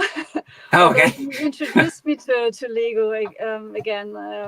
So 15 years ago, he bought some Lego Technicars and built them, and casually said to me, "Oh, why don't you have a look as well? Maybe you find something." And so I found the modulars, and then I was hooked. So in a way, it's his fault. Oh, okay. He really loves that I'm happy in here, building, creating. He knows that I love creativity. That I just need this for my well-being. So he's very happy for me. Yes. Although sometimes I think he sort of said, "Why don't you get a Lego room where you can sort of put all your Lego in, so it's not spreading across our living space everywhere." Oh, yeah, I know. Yeah, it just happens. It just kind of spreads, especially when you start getting like brick bins and the rest of it as well. It just gets more and more. Get this to. Right, is this going to be okay? Is this going to work now? Right, okay. So this is Brick Sanchez's one. So I've got the video of it. I have got then his Instagram post as well. So I'm going to have a quick look at this, because this is brilliant. When you look at it, it's just magical. Is this going to let me? These plates he's using, it's from GoBricks. They have these magnetic chains beneath it, and you attach magnets to the items you want to move. So you just have them on top, and the chain running pulls them along. And he is using them so well. And I just love how he created this from this angle, the trees and this gate, and with the lights. It's just, and it's besides the mechanical features he's putting in, it's not such a difficult build. Everyone can do it. You just need to have the idea to do it and put it all together. I'm going to put that on again, just so you can see it from the start again. Yeah. So you see the chain running. There's some normal Lego plates on top. And then he's keeping it all modular, which I love too. I love the trees, the way he created them. They look really great. Great fun. The movement. He's very good at this, creating movement in his city. And not only because of GoBricks, but also using a motor and making things move, like the Dementors moving around the tree. Oh, that's right. Yeah. Just at the Mac, isn't it? Oh yeah. And then you got that's the Cornish pixies, isn't it? The 3 blue things sort of jumping up and down there as well. Yeah. I mean, it's funny how the boats arrive at the boathouse and then go away again. So I was looking into these go brick plates, but I decided against them because if you include them in your city, you have to have them motorized. Right. Okay. You can't just use a handle and turn the handle. It's crazy. So when you have them motorized, they take about 7 centimeters of height. Oh wow! Okay. And as height is very precious to me. Yeah, definitely. I just couldn't think of a way to put them in, so I decided no, it's not worth it. Let him do it. He's very good at it, so I keep to my builds and yeah. But they are really, really good. There's another actual video on Instagram, so if I just switch over to that, a second. So this is Then let me start this from the start. Oh, so this is just like close up, so you can see that you've got like the motorized bit for the Thestral carriage as well. Yeah. And he tested. When you see his YouTube video, he tested how these little wings can pull through without getting stuck, and also the plates, to put the plates down so they are not falling over.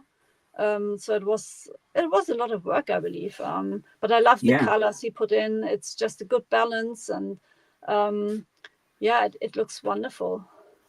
And there's so much going on there as well, isn't there? Because you've got the train station here, which doesn't even feature too much. It's just kind of just to one side, and then you've got like the trees, and then you've got this bit here with the elves in the middle. Sorry, pixies in the middle. With the tree and the moving dementors, and and then and there's just one motor that sets that off, and I think that probably starts the chain off as well, hasn't it? Yes. So and he's got the Thestrals. He's got 2 circles, one on the further inside and one on a bigger round, pulling the carts.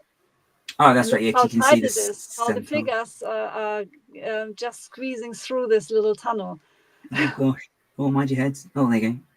Oh, that's right. Then you've got the chain, like an inner track, isn't it, as well? Then going around. So you've got the centaurs and going around the opposite direction as well. And I love how you put this Hogsmeade station in, just to show the relationship towards the wooden path and the gate towards Hogwarts. I don't have space for a gate. I would love to put one in, but I just don't have the space. Yeah, it is, and it's quite a big construction as well that he's built there for that. Yes. Was there another video? I think there was maybe one more video. This one. Let's have a quick look what else he had on this. Yeah, can we just go back to the page a second? Saw these 2, so I wasn't sure if there was a third. Is this a video as well? Come on. That's whether the app wants to work now. Oh yeah, this is then will just be a close up then. Oh, so this is the same video then that we just saw as well. Yeah.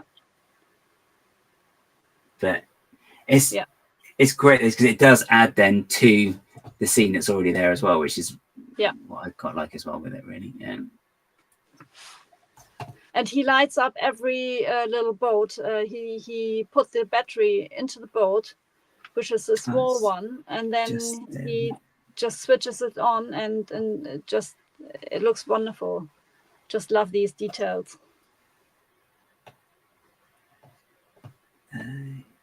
Because it's on it's all the little batteries, isn't it? The like the watch battery ones that he uses. And he placed them inside, so he can, without removing any parts, he can switch it on and off.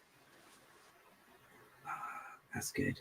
So you can just. And it's so clever how he places the separate plates on top, and it looks like one piece when you look at it now. Yeah. It's just like one. Yeah, because you don't think, because you see it like that, you don't even think what's going on inside straight away. You just think. You just got like the water, and you see the water, or chunk of the water, and then these boats just magically gliding along them as well, which is I can't remember. Was he going to be taking this anywhere to a show or not? I can't remember. I'm not sure. I can't remember. Because it's completely separate from his other Hogwarts build, isn't it? Yes. Although I believe he might change a few things. He was talking about moving space or something like this. So oh wow, gosh, to start all over again. I mean, his room is huge. Yeah, because he's got, not only has he got like the city on one side, hasn't he got like a Ninjago city then on the wall opposite or something like that, isn't it, as well? Maybe I can't remember Ninjago, but I know that he has got an entire city on a huge table, and then Hogwarts is on the far left when you get into the room, and it's a huge space. At least it looks huge. Well, I've got my Ninjago city as well on the lower shelf. Oh yes, that's right. Yes. Oh yes, I forgot about that as well. Actually, yeah, because you've got that. That's down and to the just beneath Hogwarts. Yeah, that's right. So it's like the Undercity is Ninjago, which is quite cool. Yes. Right, let's have a look. And so yeah, so have a look at Brick Sanchez as well, because he's really, really, really super talented with his he builds. also has a few builds on Rebrickable, not that many. But if enough people ask for it, he might put some instructions on. Have you tried doing instructions at all for anything? Because I've tried once or twice, and it's just I got quite fed up trying to remember how to do something, and I kind of build haphazardly. Honestly, I tried Studio once. Oh, okay. And I just felt, oh, it's so much hassle to learn it all, and yeah, I would be able to learn it, but then to design it, I want to build. I want to sit down and I want to build. I want to have bricks in my hand and just have fun and not just. I mean, I really admire people like James, Ministry of Making, because he has all these builds in his head, and he must have an incredibly good insight how things work, and because he works everything at an angle, and he finds solutions to build them, which is amazing. And I'm not sure if you would come up with this when you design just with your hands and with bricks in your hands. And but I'm not the person for studio. Yeah, no, that's fair. It can be a challenge at times. And also it's if you design a studio, you have all these bricks available, and you just choose from Lego. And but here I have my bricks in drawers, and need to see if I can make it work with whatever I have. Well, I don't have that little, so it's easy to say, but still it has to work out with whatever I have first. And if I then see I'm missing something, then I can order. Right. Okay. So when you do that, though, you'll know what it is that you need to order, because you know in your head, actually that brick is the one I need, but I just haven't got it. So roughly, yes.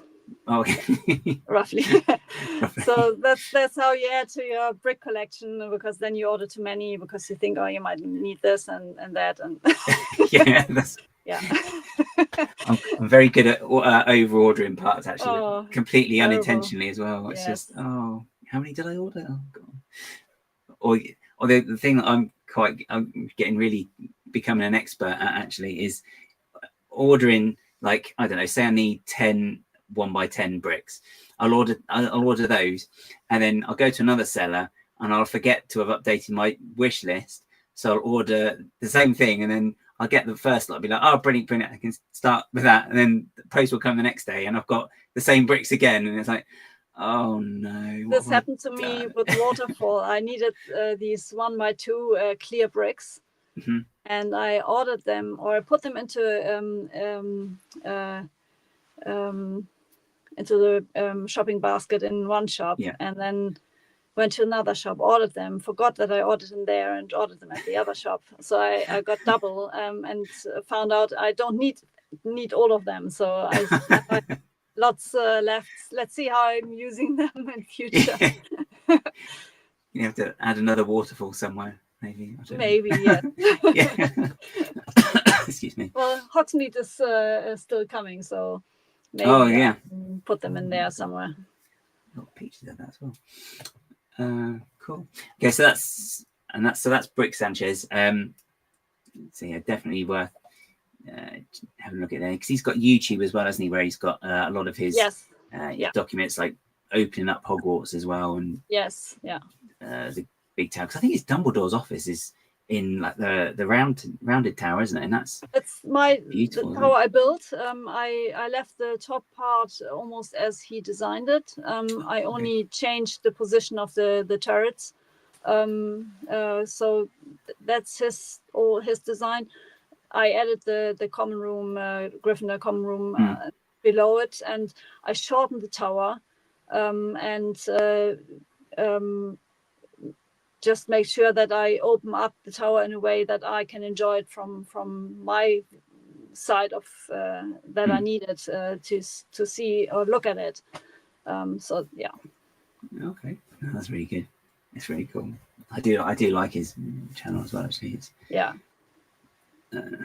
so and I'll just have a quick look. I'm just going to pull up the one I picked up. So I want to make sure that we do have a quick look at some more of your stuff.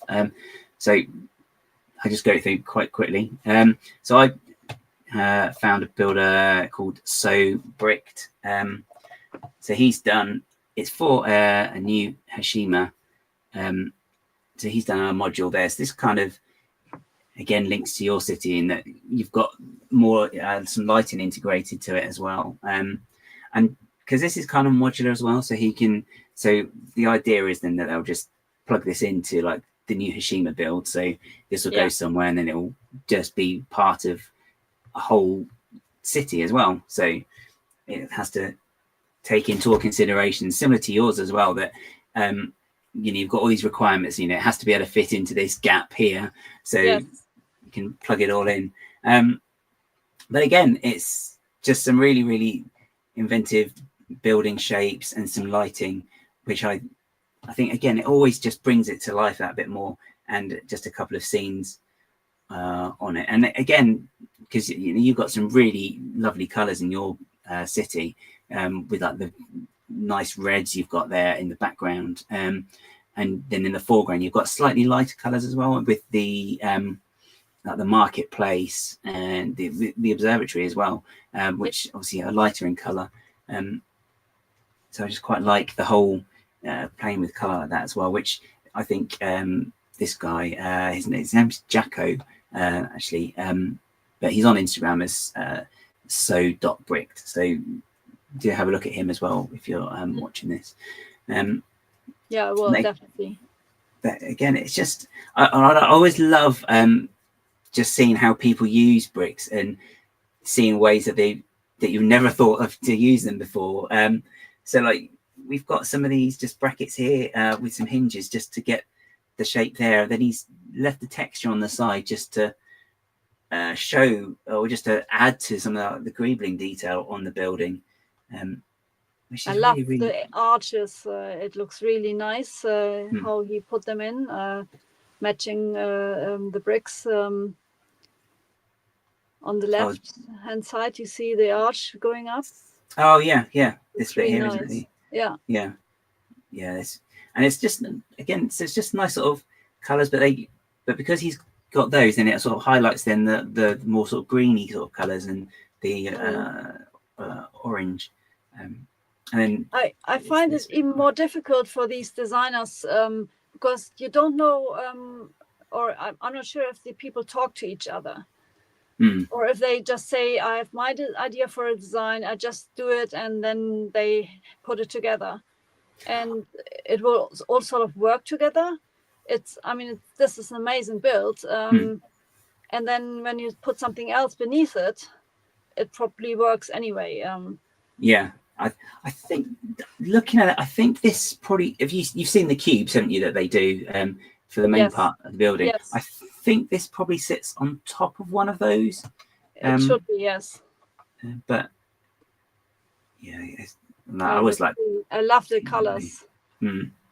It's just very sort of cyberpunky, isn't it? With that sort of the purples and like the blue or the teals, I should say, which is always really cool.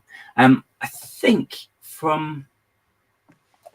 they've got usually all chat on like a Discord as well, just to show progress as well. So if they've usually got someone who's like in charge of the whole thing, so they'll just say, oh, actually, that's maybe not in keeping with it. Could you just change that one little bit, maybe? Okay. That's how it works, I think. That makes sense, yeah. Because I think it's kind of like computer games in that some of them have different laws, like the background story. So they just want to make sure it all fits in. So maybe you have something that's not quite in keeping with the themes. Yeah. Kind of that. But yeah, again, it's just one of those builds you look at and it's lovely. Yeah, I love the gate, how it opens.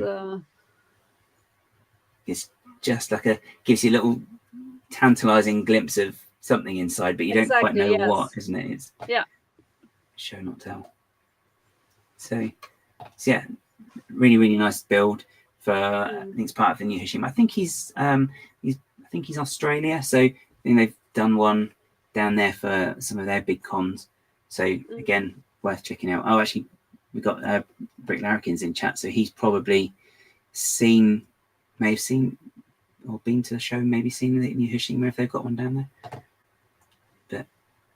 But yeah, do have a look at him, and do, as I said, have a look at Brick Sanchez and also James Ministry of Making as well, because they're all really, really fantastic builders who have just some fantastic builds, as obviously you do as well, Rika. So, thanks.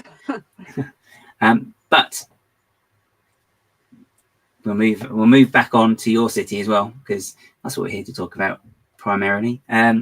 But before we do go on, actually, and whilst gives me something to distract whilst I'm changing the screen in the background,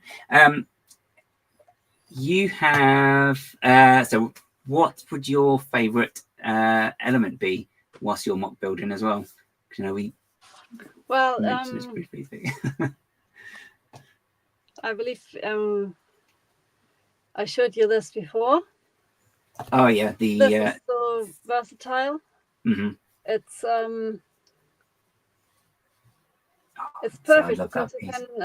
It's the 1x2 round tile with the holes in. Oh, camera.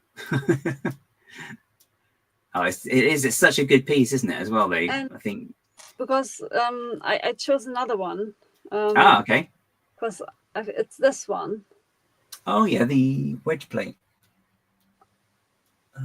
It's the 2x2 wedge plate. Because I think it's perfect to create structure. You can build the beach. You can you can use it in walls to give it structure. This is what James partly did. So it's also a really useful piece. Yeah, definitely, because you can get like different angles and then you can sort of shape them as well slightly with those, can't you? Yeah, and even if you don't have or if you only have these little pieces, you can still create a beach and give it some nice structure and build it up with different levels. Oops, the camera going crazy. Trying to find you because you're covering your face. It's like, where's she gone? Yeah. We were having great fun with that the other day. Actually, it was you kept moving and it just kept trying to chase you around the room. It was quite funny. Right. So if we go back into your city, if it's going to show me the pictures. Okay, I'm going to go to, if you've just mentioned it as well, I'm going to go to your beach, actually, because you just mentioned that. So I'll go here. So So this is then just in front of where you've got the leaky cauldron, isn't it, as well? You've got this lovely little beach area here. Yeah, and so again, I wanted to create this where I could add, well, at the moment, I took away this little life guards stand, and I placed the, what is it called? The snack shack from Bricklink, from the Bricklink designer program. I placed the snack shack over there. Yeah. And I just wanted to have a beach where I can have fun, because you see, if you look in detail, there are some little, well, we have them on the beach. They are like beach baskets. Let's see, we've got some there.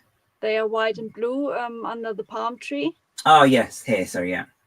So you find them all along the coast lines, especially at the North Sea, on the beaches, to protect you from wind.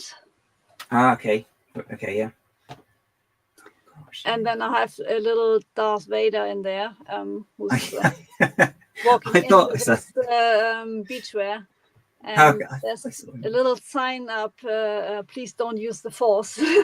Okay. Please don't. Oh, no. It's just, oh, no, he's gone back to, oh, no, gone past it. Yeah. Oh. Please don't use the Force. Oh, brilliant. So again, though, you've got more of the little scenes here as well going on, and you've got lots of quite a few sig figs as well from people, haven't you, in your city? Yes, quite a lot. And we love to create some fun with them. I put up my sig fig with different clothing. Oh, if I give a second if I do that, and let me do. Oh, let's see if it focuses. Oh God, I must hide. So, sorry, I'm completely. My camera is going wonky. I did that. Oh, there you go. Oh. So this one is my usual pick. This one. Okay, yeah. Oh, my camera is going.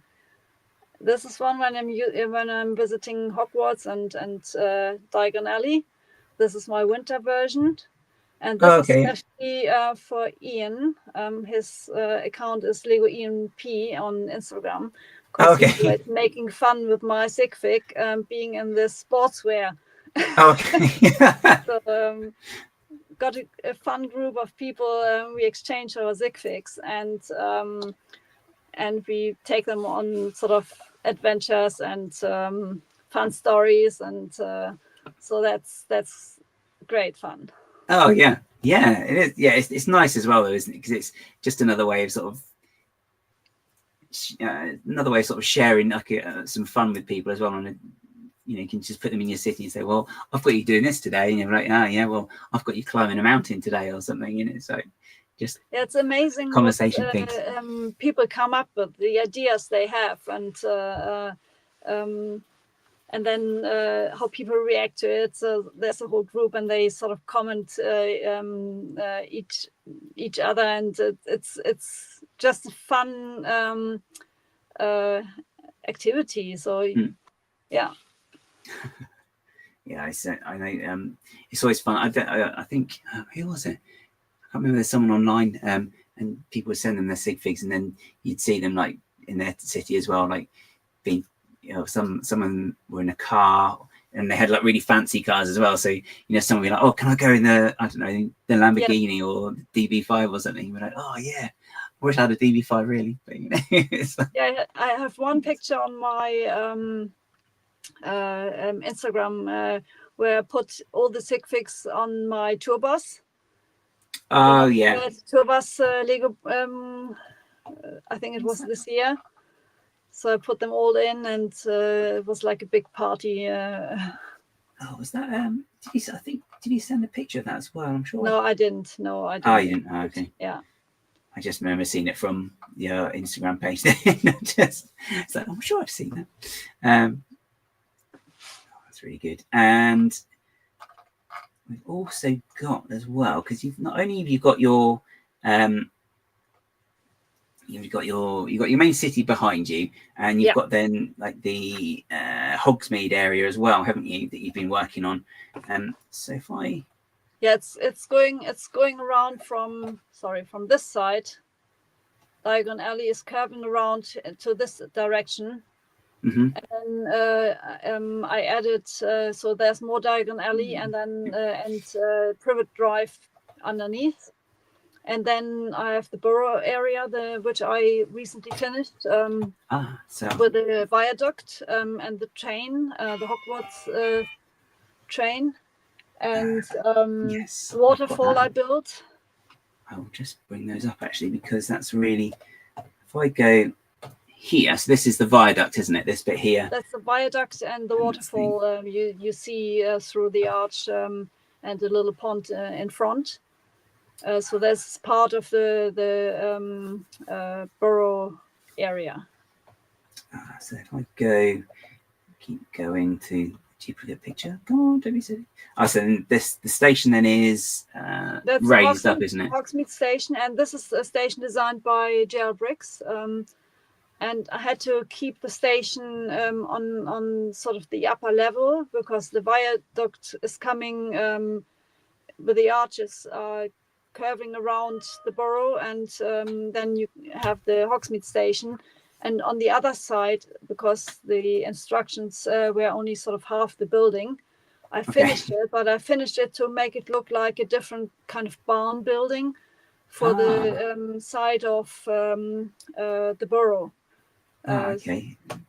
Where's that? So, yeah, that's the view from the top. So you can just see the roof slightly different there, can't we? Yeah, the mountain is not finished there, but you see the borough sitting there. And under the station, I needed some support, and I was wondering how to do this. And instead of just putting some pillars up, I decided to include a little bit of a shed where they are doing some dragon breeding. One of the brothers is in Romania or somewhere, breeding his dragons, and when he's visiting his family, he's bringing the dragons along to look after them. And you've got another one of those cages as well, I've seen as well in the background there as well. Yes, there's an egg in there. Okay. That's another one, another dragon egg as well. That's great. Yeah. That's a nice door as well. Come on. Because this is then the borough area then as well. Yes. This is the bit you've just finished, isn't it? Yes. And I built this little shed in the back where Mr. Weasley keeps all his Muggle items. Looking into, because he wants to know what is a rubber duck and whatever it is. So you see him there with the how do you call it, plumber for the toilet in his hand. Just down it. Yeah. And some wires and all kinds of stuff he's looking into. Isn't he got like collect plugs or something, doesn't he, as well? Or something? Yeah. Need some more Lego plugs and taps as well. This is then slightly lower down, looking across the hill. Yeah, and this is the idea. Well, it's funny because Rick Sanchez, at the same time when he started to build the borough and from Lego and the surroundings, I also started on it. I started actually before Lego brought it out, because I knew the look of the building, and I felt like, I can start on the river, I can start on so I had a little bit of a head start, and I used some bits from my medieval area I had I built before, and I took apart. Okay. You actually took it all apart. I see. And then that then is right next to Privet Drive, isn't it, where this is? So I can just see the yes, exactly. You see in the far back, you see the tunnel actually. That's really nice. But it's just then making use of all the space as well, isn't it, to get the elements that you want as well. Yeah. And he took inspiration from the same picture he found on the internet as I did. So he built his area, and I wanted to include the viaduct. And I have a slightly, I don't have a long space, like 2x3 base plates. Mine is like 2x3 base plates deep, not wide. Right, and okay. This was a challenge to put it all in. So I had to put the burrow in at an angle of 45 degrees to make it look good, and to give a view towards the viaduct. And then include the mountain in the back, just to make things happen. Not just have a mountain, but to have this waterfall coming down and the train. So at some point I might fix the car where Ron and Harry are in, being chased by the train. Oh, okay. Okay, yeah. Oh, that'd be nice, actually. Just in front of them on the viaduct. Yeah, and on the right-hand side, you see the backside of the station. Ah, yes. And then below the barn where they do the dragon breeding. Oh, okay. Oh, that's a lovely bridge as well, actually. The nice sort of shaping on that one. Just across the little stream there. Yeah, the same That's bridge, nice. just bigger, wider, in my medieval area. And I just reduced this in size. Yeah, so is it just sort of thin, narrower that way, or is it all narrower and shorter? Yes, as well? I didn't shorten it. I just created this that's a bit narrow, more narrow. Okay. So, and from Brick Sanchez, he had this idea of floating items in this magical area. So I took this little fishing, how do you call it, fishing basket, or floating along and catching fish. And okay. There's loads of little things like that. There isn't, like in the films and the books. There, you've got like, in the burrow, they've got like the washing doing itself while Molly's off doing something else. So yeah, so and lots of rubber ducks there as well. Yeah, and there are also some dignoming, and because in one of the films they go out dignoming the gardens. Oh yeah, he's got it in his hand there, isn't he? I can just see. And there are some hidden in the entire area. Oh yeah, I can see one there as well. Yeah. Oh yeah. Far back on the right is one as well, somewhere there. Yeah. Oh, okay. You can just sort of see the hair sticking out, can't you? Oh, that's really. I love that. All this, again, it's just all the little detail and storytelling there. Just bring the whole thing to life, which is, it's just brilliant. I love it. It's so good. And then we've got some bits here as well inside more of the castle. That's the quad section, which is in the far back on the wall, sitting behind the clock tower. So if we go there, I'll start with this bit there. So this is it. Yeah, this I built it all modular again. Mm-hmm. And the challenge here was I had a certain space to occupy, and I wanted to have 2 full rooms of space, and then add some towers on the right and left. But I didn't have enough space to complete the towers, like make really round towers. So I added like a half curve. Yeah. And then I when I was building, I wasn't worrying about the roof too much, because I felt like I can sort this out later. So it worked out, and in the building in the front there's a little square hole where the clock tower bridge slots in. Oh, okay. So I had to place the 2 buildings next to each other to make sure the levels work. There in the middle, you see between the 2 arches, round arches. Oh, here, yeah. There's this square hole, and the bridge that leads from the clock tower to the quad slots in there. Oh, okay. So it's literally then just you put that in place, and then the clock tower will go there, and you just put the bridge in, and they're connected. Yeah.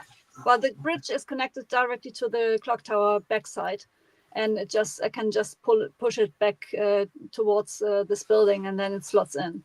Okay, so it's literally just slides in. Oh, okay. Yeah. And it's all Technic bricks at the bottom anyway, isn't it, as well? So you can yes. light them up as well.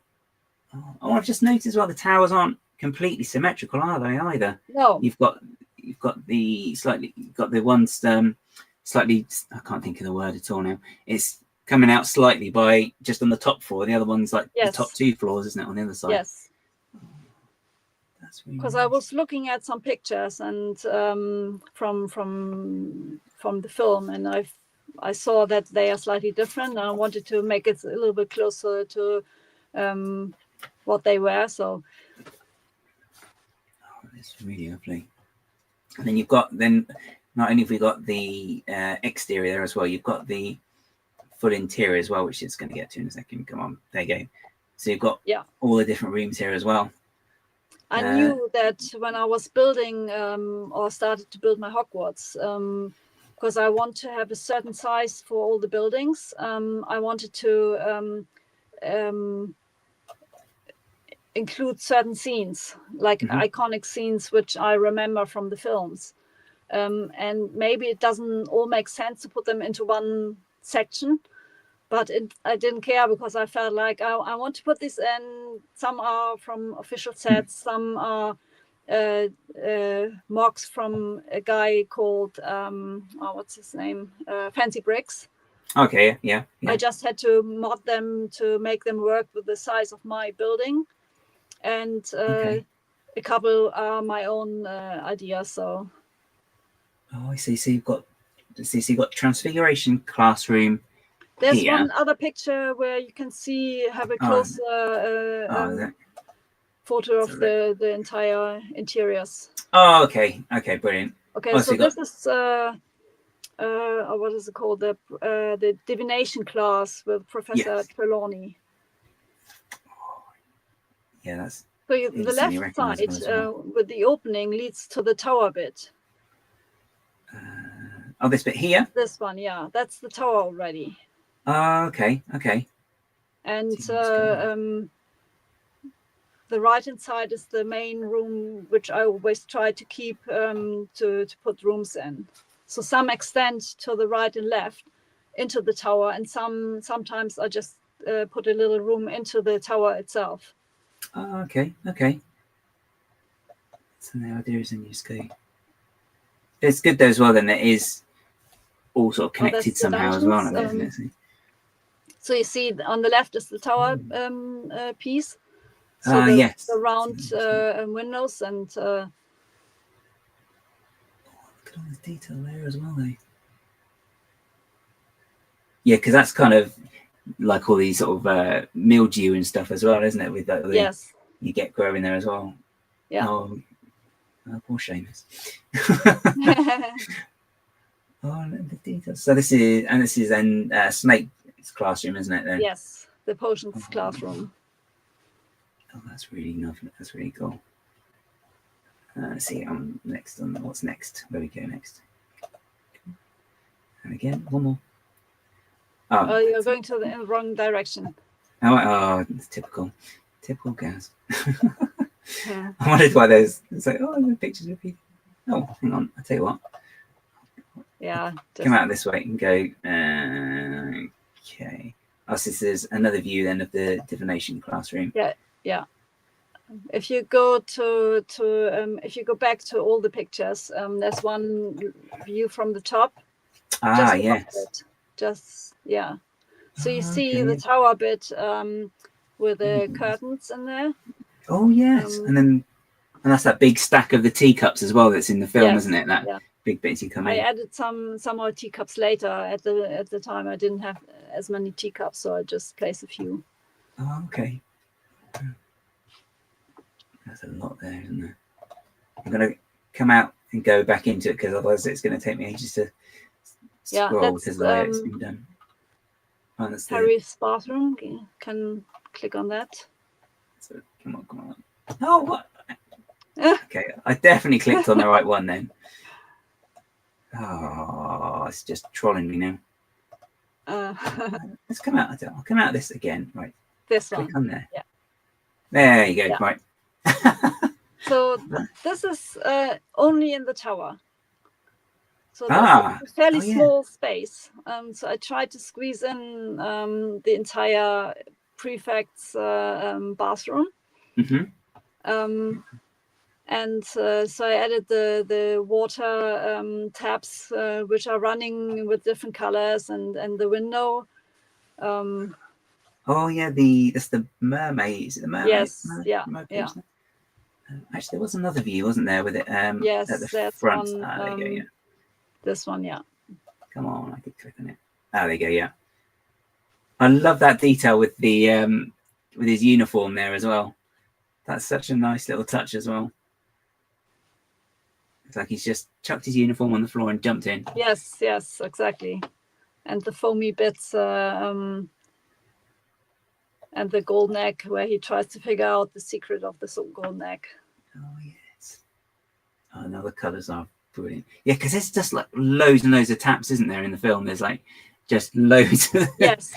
All... I only had space for these, so I didn't want to overdo it, and I didn't want to overload it with too many different colors. Oh, it looks great though, because instantly looking at it. That's, I think, the key with all of this is you can look at it and instantly what it is, which is a really, really, really cool little talent as well. Yeah, I think. Yeah. Because it's just instantly recognizable. And I love the expression on his face there as well. Let's see, what else we did see. So we've got that one there.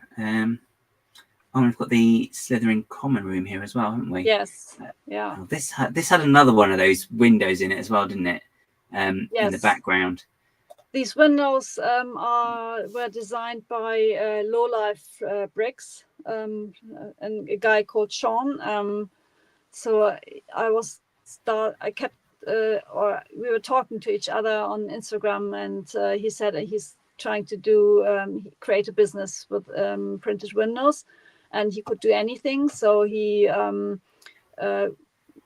said, "What would you like to have?" And I said, "I would like to have a window for Slytherin or for Hogwarts." And so he showed me some designs, and together we sorted out what I would love to have. And so I ordered some, and I'm very happy with those.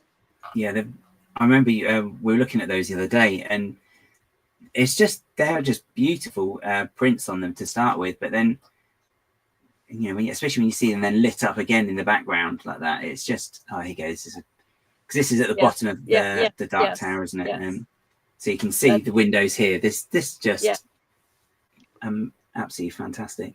Actually, I have to say this was a challenge also on the internet and on Instagram by Lightmap Bricks.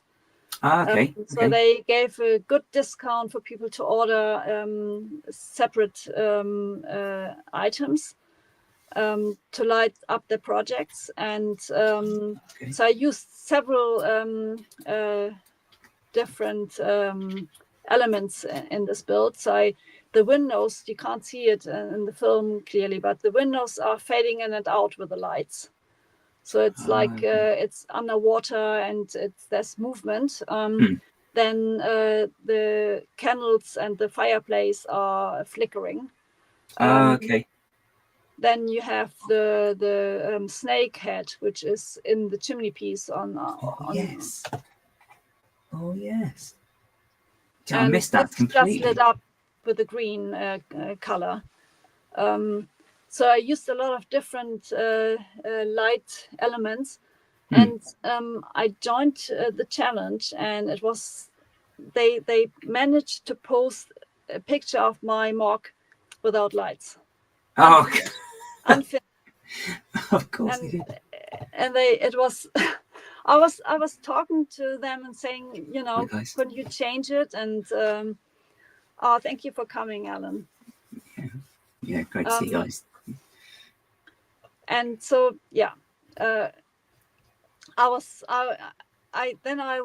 sending people some pictures of my real lit up MOC, and said, could you, even then, if it doesn't show the lights, could you like it? And so in the end, I won the challenge, but only because people probably felt so sorry for me having this unlit MOC in the competition.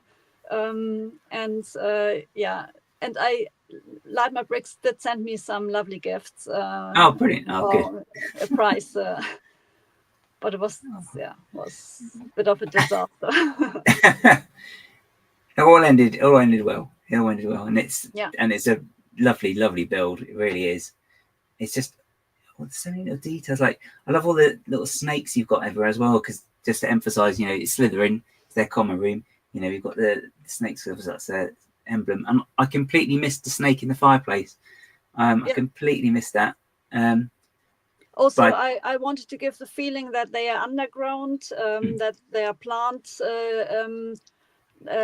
roots growing from up there into the room, and they are beneath the water, so the lights are fading in and out and giving this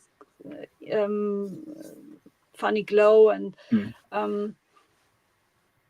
I'm very proud the way I figured out building the floor at an angle of 45 degrees.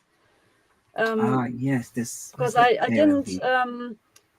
didn't know how to do it. Well, I didn't see it anywhere, and I tried to figure it out myself, and I did. So that's something I'm rather proud. So this is actually this is a really good shot for showing that, because it's kind of wow, look, that says, wow, look at that. So it's kind of that's really confusing. I'm looking at it, I understand what it is. It's just my brain's just going crazy trying to work that out. The top view, oh my gosh, where you can see also this is the way I check my layout, to look from the top if things are if you can see things properly. I wanted to have the opening in the corner, not on the side. Okay. And this is why I wanted to turn it by 45 degrees, the entire interiors. There's a picture where I show the base of this old, how I this one.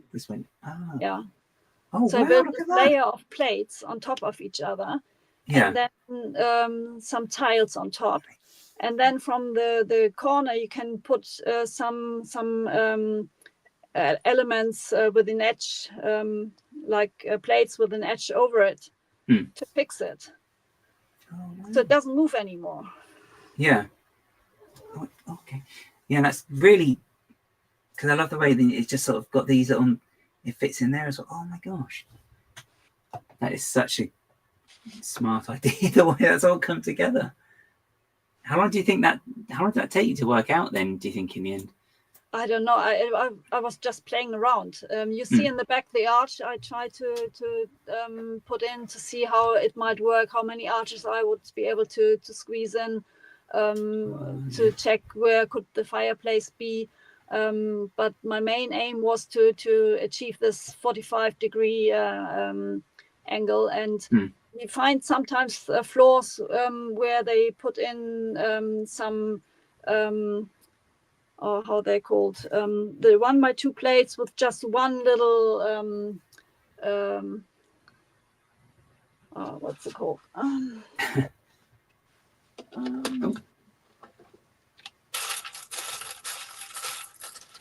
Please. Was it the jumper? It's not the jumpers, is it? These. Oh yeah, the jumper plates, isn't it? Yeah. And they put them in at different angles, but then when you put down tiles, you always have holes in between. They don't match up completely, and I wanted to have an even floor to place everything properly on it. And so in the end, I just tried. I just played around with my plates, and that's just... so underneath are plates also, because it needs to be on a firm surface. Yeah. Just That just keeps it all in place quite tight then as well, doesn't it? I guess because it's just all the walls and stuff holding it all down. Yes. In place. Oh wow! And then this is then, and that's only the lower part as well of the whole tower, which we've got the different sections here. Yeah, you see, I built it again in a modular style. So the tower goes on top, and then this platform with a little prison goes on top of the tower, and it's not fixed at all. Just by the weight, it sits on top of the tower. Just resting in there essentially, yes. Isn't it? Yeah. Oh, and then where's the finished article? Get on. Then this is then the finished build.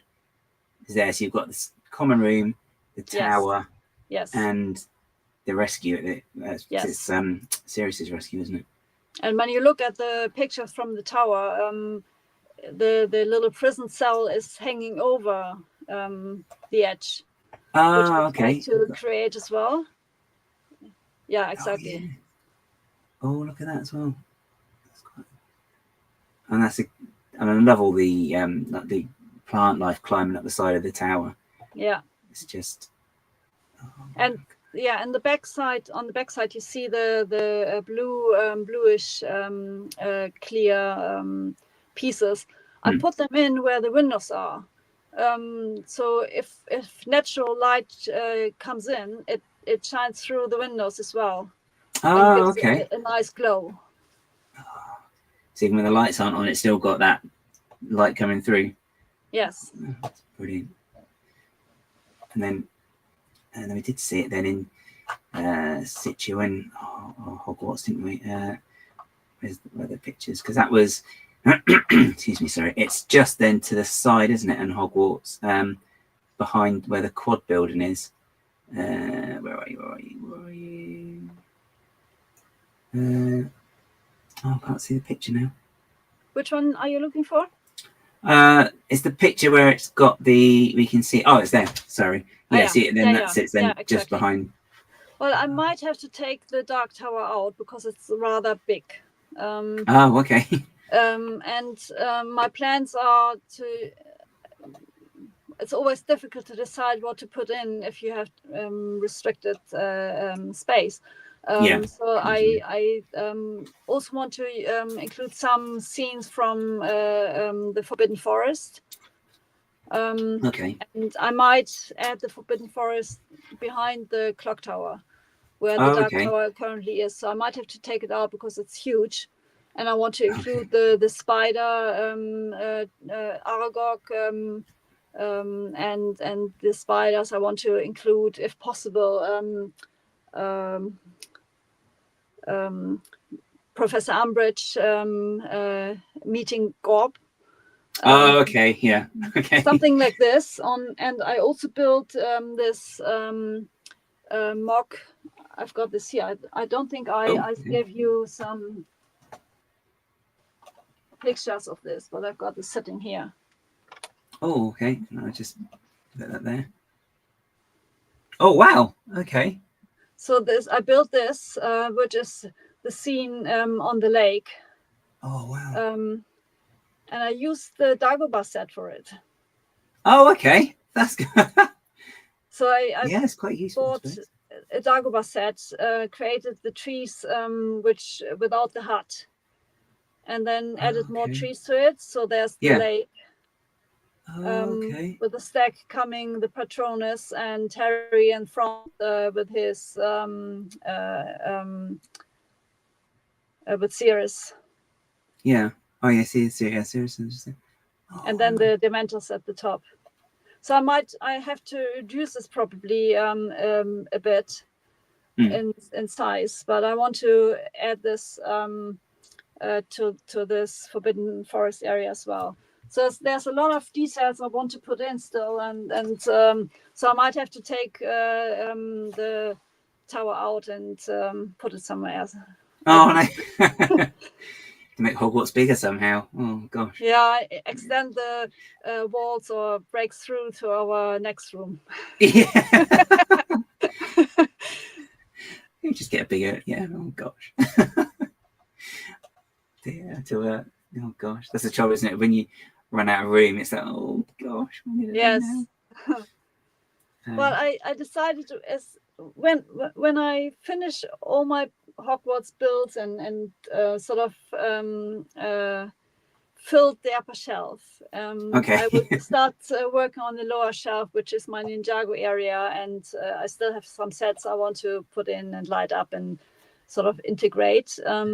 And then around the corner, there's my pirates corner, where I have a pirate ship, and so there should be kind of a transition to it. And then I'm not sure what I'm do next on the lower shelf, but I might at some point start building MOCs just for the fun, not to include them on the shelf in my city, but to create MOCs for fun and then break them apart again. Well, if I ever take them apart. So now there is just one more bit then down the Ninjago bit I just thought I'd share, which is let's give it that a second. Is this build as well? Yes. Which is this is the fantastic MOC by Alberto Sky Guys 365. This is the Chinese New Year set that came out, I believe, last year or this year, 1st of January. And there were many different MOCs people built with it, but I loved his ideas, so I had to include it. And you see behind there's the oldest modular, or the oldest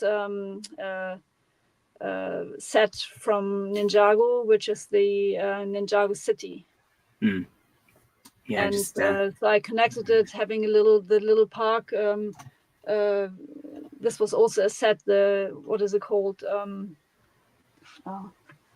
Oh, is it the noodle shop as well, wasn't it? I think he used for it. No, yeah, the noodle shop, and behind there, it's a little park. What's it called? It's like a quiet Asian park. Oh, is it the Spring Lantern Festival one? Yes, it's is it the Spring Lantern? No, never mind. I can't remember now. Brain fog. Yeah, it's yeah, so I had to include it, and on the left hand side of this, I want to build the extension. So I've got the latest big sets sitting here somewhere, waiting to be built when I have the time. I've got the lights already. okay. Yeah, whenever there's a sale on Light My Bricks, I go for it. Yeah, I think there's one this weekend actually, isn't there? So that's a huge sale. Yeah, it's they changed their systems from Light My Bricks number 1 to 2. Yes, because everyone is doing these normal cable connections now, and I think they try to up their game, and they use very flat wires, very flat, and they have different connections now. But you can combine number 1 and 2 because they got converters which they sell. So you can, or connection bits which you can connect to the lighting system of number 1. Oh, okay. So it still, that one's not redundant. You can still use it with. Yeah, I think eventually they might give up on number 1, I guess, because everyone else is doing it, and they were the first company coming out with the light sets, and then everyone else jumped onto the wagon and tried to make money, and they tried to stay ahead of the game, introducing the new lighting system. So I haven't used the new lighting system. I bought this for the borough and see how it goes, how I like it to install it. Oh, okay. Yeah, because I don't think the pictures of the borough are lit up yet. So yeah, it'd be interesting then to see how you get on with those ones. Because obviously you've used all of their old system for all the other builds. So So actually, there's just I keep saying there's one more picture. Actually, I'm gonna have a quick look.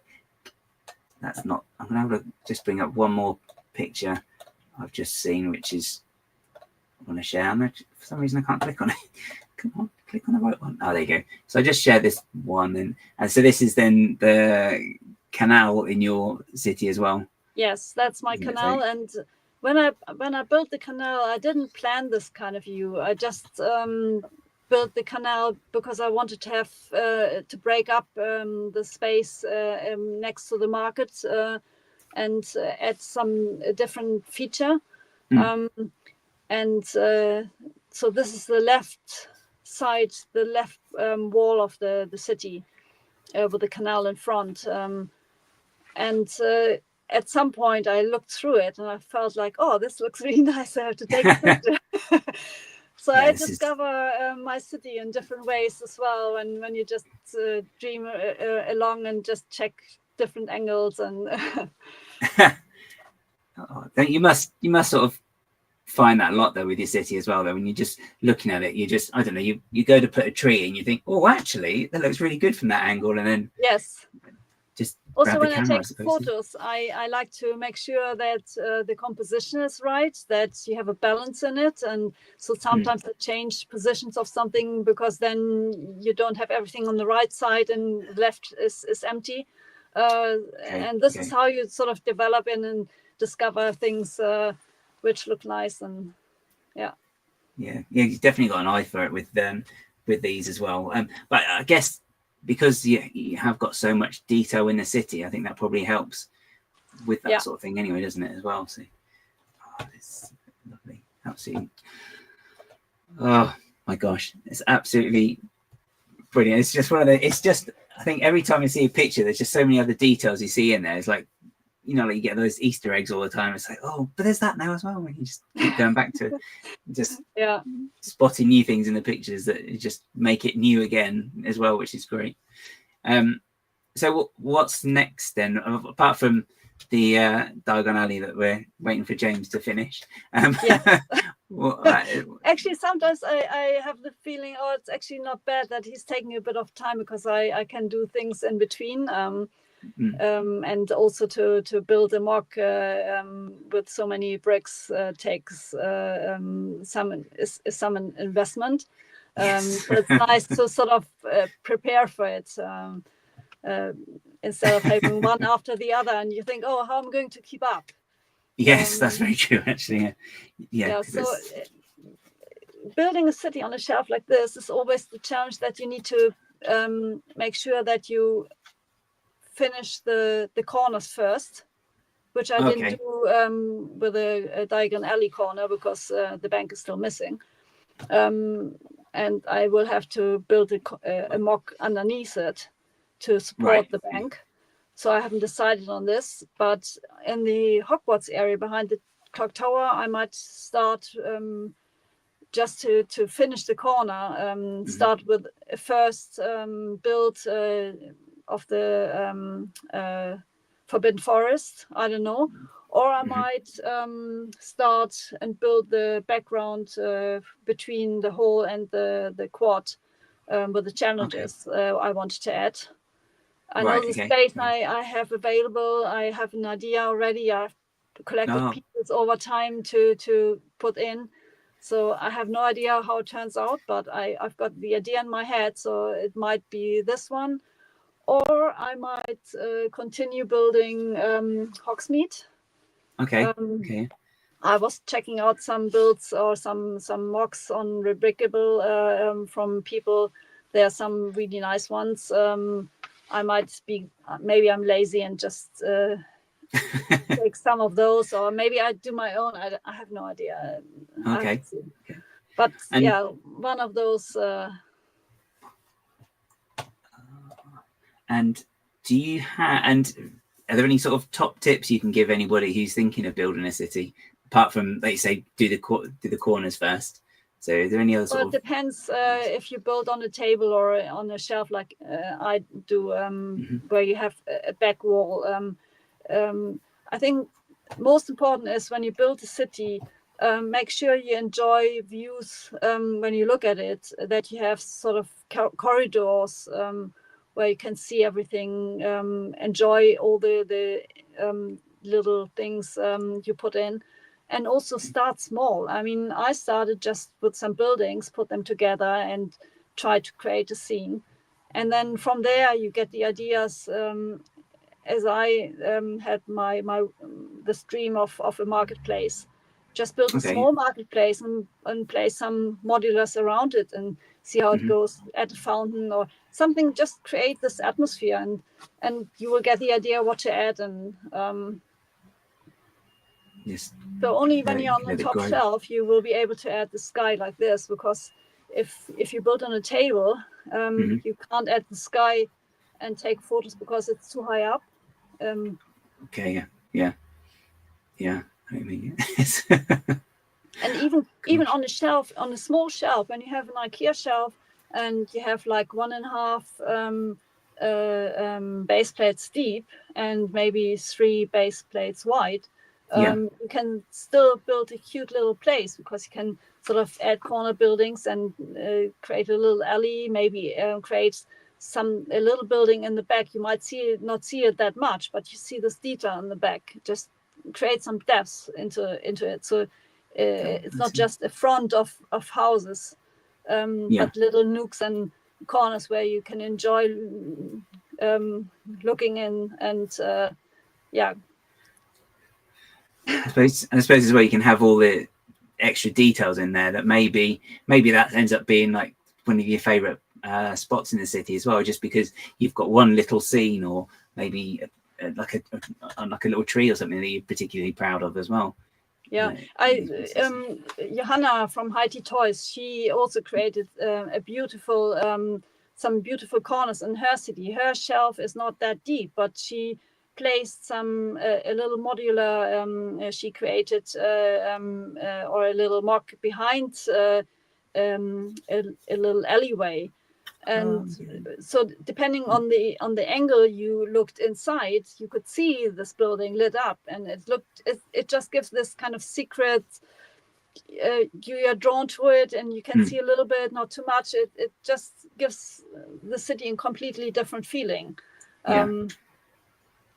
It's just as you say, it just gives it a bit more life as well, doesn't it? Because a city isn't just one row. It's got like depth to it as well, as you say. So that's a really. And I also love to see people creating so many different cities, because some love their trains, so they pack I don't know how many train tracks in, and they manage even on a table to add different levels. It's amazing what you can see there, and wonderful train stations.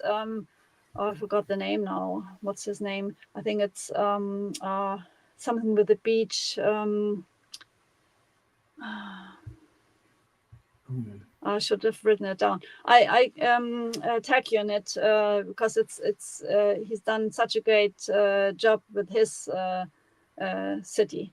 Okay. It's different. He built he built this townhouse, Lego townhouse, extended it, added the boutique hotel on the corner, had it raised as a train station, and underneath you can't see it in his build now, but on the backside is a train station.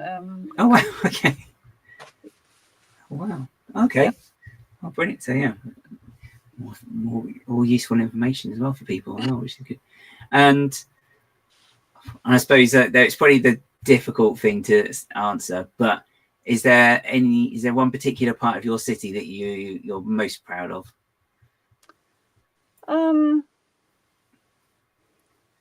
It's a tough really question. Hard. I think just how it all works together. It's just it's coming along gradually, and it developed over the time, and I had one idea and it totally changed after a while. And first I didn't plan at all to include any of the Harry Potter buildings at all. I just felt I wanted to have a city. And then I started to get this idea. I think I'm proud that I was able to include these little scenes from Harry Potter into it and make the transition to Hogwarts. Yeah, no, I think it works really well, the way you've got like the city and you've got like the building that's the leaky cauldron, and it's just like, you know, normal city, and it's like, and as it is in the books and the films, it's hiding a secret, and then you sort of go through the courtyard bit outside, and you sort of explore the secret and discover, you know, Diagon Alley, and then through that Privet Drive, Hogwarts, Hogsmeade, all the rest of it. But I have to say, I'm rather proud of this building, the leaky cauldron. Yes. The way it worked out, I love this, the little hut on the rocks. Although it's not such a hi Gordon. It's not such a complicated build. It just adds atmosphere. So, and I love my train station because it just gives this entire city a completely different feeling. And oh yeah, it's lovely, that station as well. And you can, and we can't really see it much from here where we are now. So no, you can't. You have to stand in front of it and just sort of peek through. I have a little, because it's on the upper shelf, I've got a little stool here. So when on occasions I get friends in who want to see it. So I have a little stool they can step on and watch further from the top and see more details. And brilliant! Oh, that's yeah. Cool. Oh, it's a nice little sort of secret hidden as well. Not a secret as such, but you know, it's a nice little surprise. You know, if just looking at it like this, and then you can sort of see the station, and you got all the extra bits in there, and it's like, oh wow, even more. So. Yeah, they discovered, and let's say I'm particularly proud that I'm building all this on a very, very small building table because I optimized my room with shelves, which meant my building table is very small. So when I built the train station, I had to sort of really sort of push it back and forth when I was working on the front or back part. So it's about 80 centimeters wide and probably 60 centimeters deep. Okay. So not a huge table. No, but not at all. It works. So yeah, that's it. It's fit for purpose. It's good. Managed to get everything done. So, and just to remind people who've just joined as well, it's the clouds are actually, they're not clouds obviously, but they're just the clouds are LED chains of independent LED lights, which means they can be remote controlled, and they you can light them up in different colors. So they are RGB independent. And I've got the program on my telephone, so I can I have 4 light areas which I can switch on and off separately and change the colors. So yeah, I can create the thunderstorm or create a red, blue, yellow sky, and then on top, well, you just glue the LED strips to the ceiling, and then I add the cotton filling which you use for toys. Okay, that's right. That's right. Isn't it? But you have to be careful. Sometimes the filling is very grainy. Right. Okay. And it doesn't look very good. You have to find something which is sort of firm enough so you can shape it up into cloudy bits. And then I use liquid, how do you call it? Liquid glue. Okay. Yeah. Spray it, let it sit for a while so it's sort of the fumes go away, and then you stick it on top of the LED strips. Okay. So you have to make sure that you're not crossing the LED strips in certain parts, so they are not short-cutting. Right. Which is important. And you need to get a strip which is flexible enough, because some of them have a cover of like a gummy cover, which is very stiff, so you can't really bend it. So this is a very thin strip. I can't. Do I have it here somewhere? No. So it's a very thin strip, and you can sort of bend it around carefully. Just have to be careful that it's not breaking the connection. Right. Okay. Yeah. Okay. And it's and then overall effect then is, as we see behind you now, and it's just caps it all off brilliantly like that. So right. So before we go, there is a poll, and I've so have a quick look at it. So we asked a question, just a simple one tonight. If you'd like to build a Lego city, so we had 57% of people said yes, they would. What's it gone?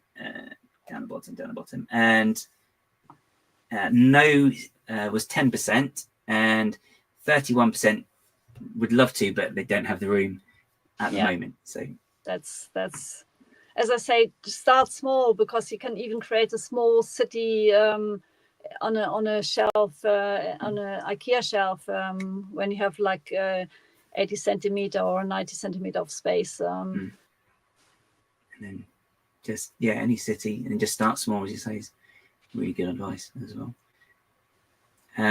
But yes, so that's absolutely brilliant, and I realise the time is for yourself as well, and I'm really sorry we've gone over a bit there, but Ulrika, thank you very much for joining today, and I really appreciate you giving so much of your time so generously as well, and taking us all on a tour of your absolutely wonderful city, which is an absolute delight to see. And there are so many little details that I'm sure that we haven't even touched upon, because I know we've still got there are still lots of pictures that I didn't get to. But thank you very much for your time. Seriously, thank you very much. Thank you for having me. It was great fun. Really appreciated that you asked me to get on. I was actually very nervous at the beginning, but it's for other people you might ask, just do it, because it's great fun, and it's wonderful to see different ideas from different people. So I hope there will be many more to come who show their own builds and ideas. Yeah, thank you. Yes. We've got a couple more this year now, because we're nearly in December already. So I'll put the details up towards the end. Well, probably towards the end of the week next week. But yeah. Otherwise, again, thank you again, and thank you everybody for watching. If you haven't hit the like button yet, it would be great if you could. And yeah, so we'll be back next week with MOC Heads as well. We'll have another guest who will be announcing later in the week. But yes, otherwise, thanks again to the lovely Ulrika. Don't forget to follow, it's at Cardmakernr1 on Instagram, where you can see more of the city as it develops, and more of the little scenes that we've talked about as well, with all the things. Thank you to everyone who came into the chat and commented. I wasn't really able to read many of them because I was obviously talking to you, but yeah, I really appreciated that people showed up and liked it. Okay, brilliant. And yeah, so thanks again, everybody, and yeah, and I'll see you all next week. And yeah, thank you very much. Okay, good night, everyone. Thank you. Bye. Yeah, good night.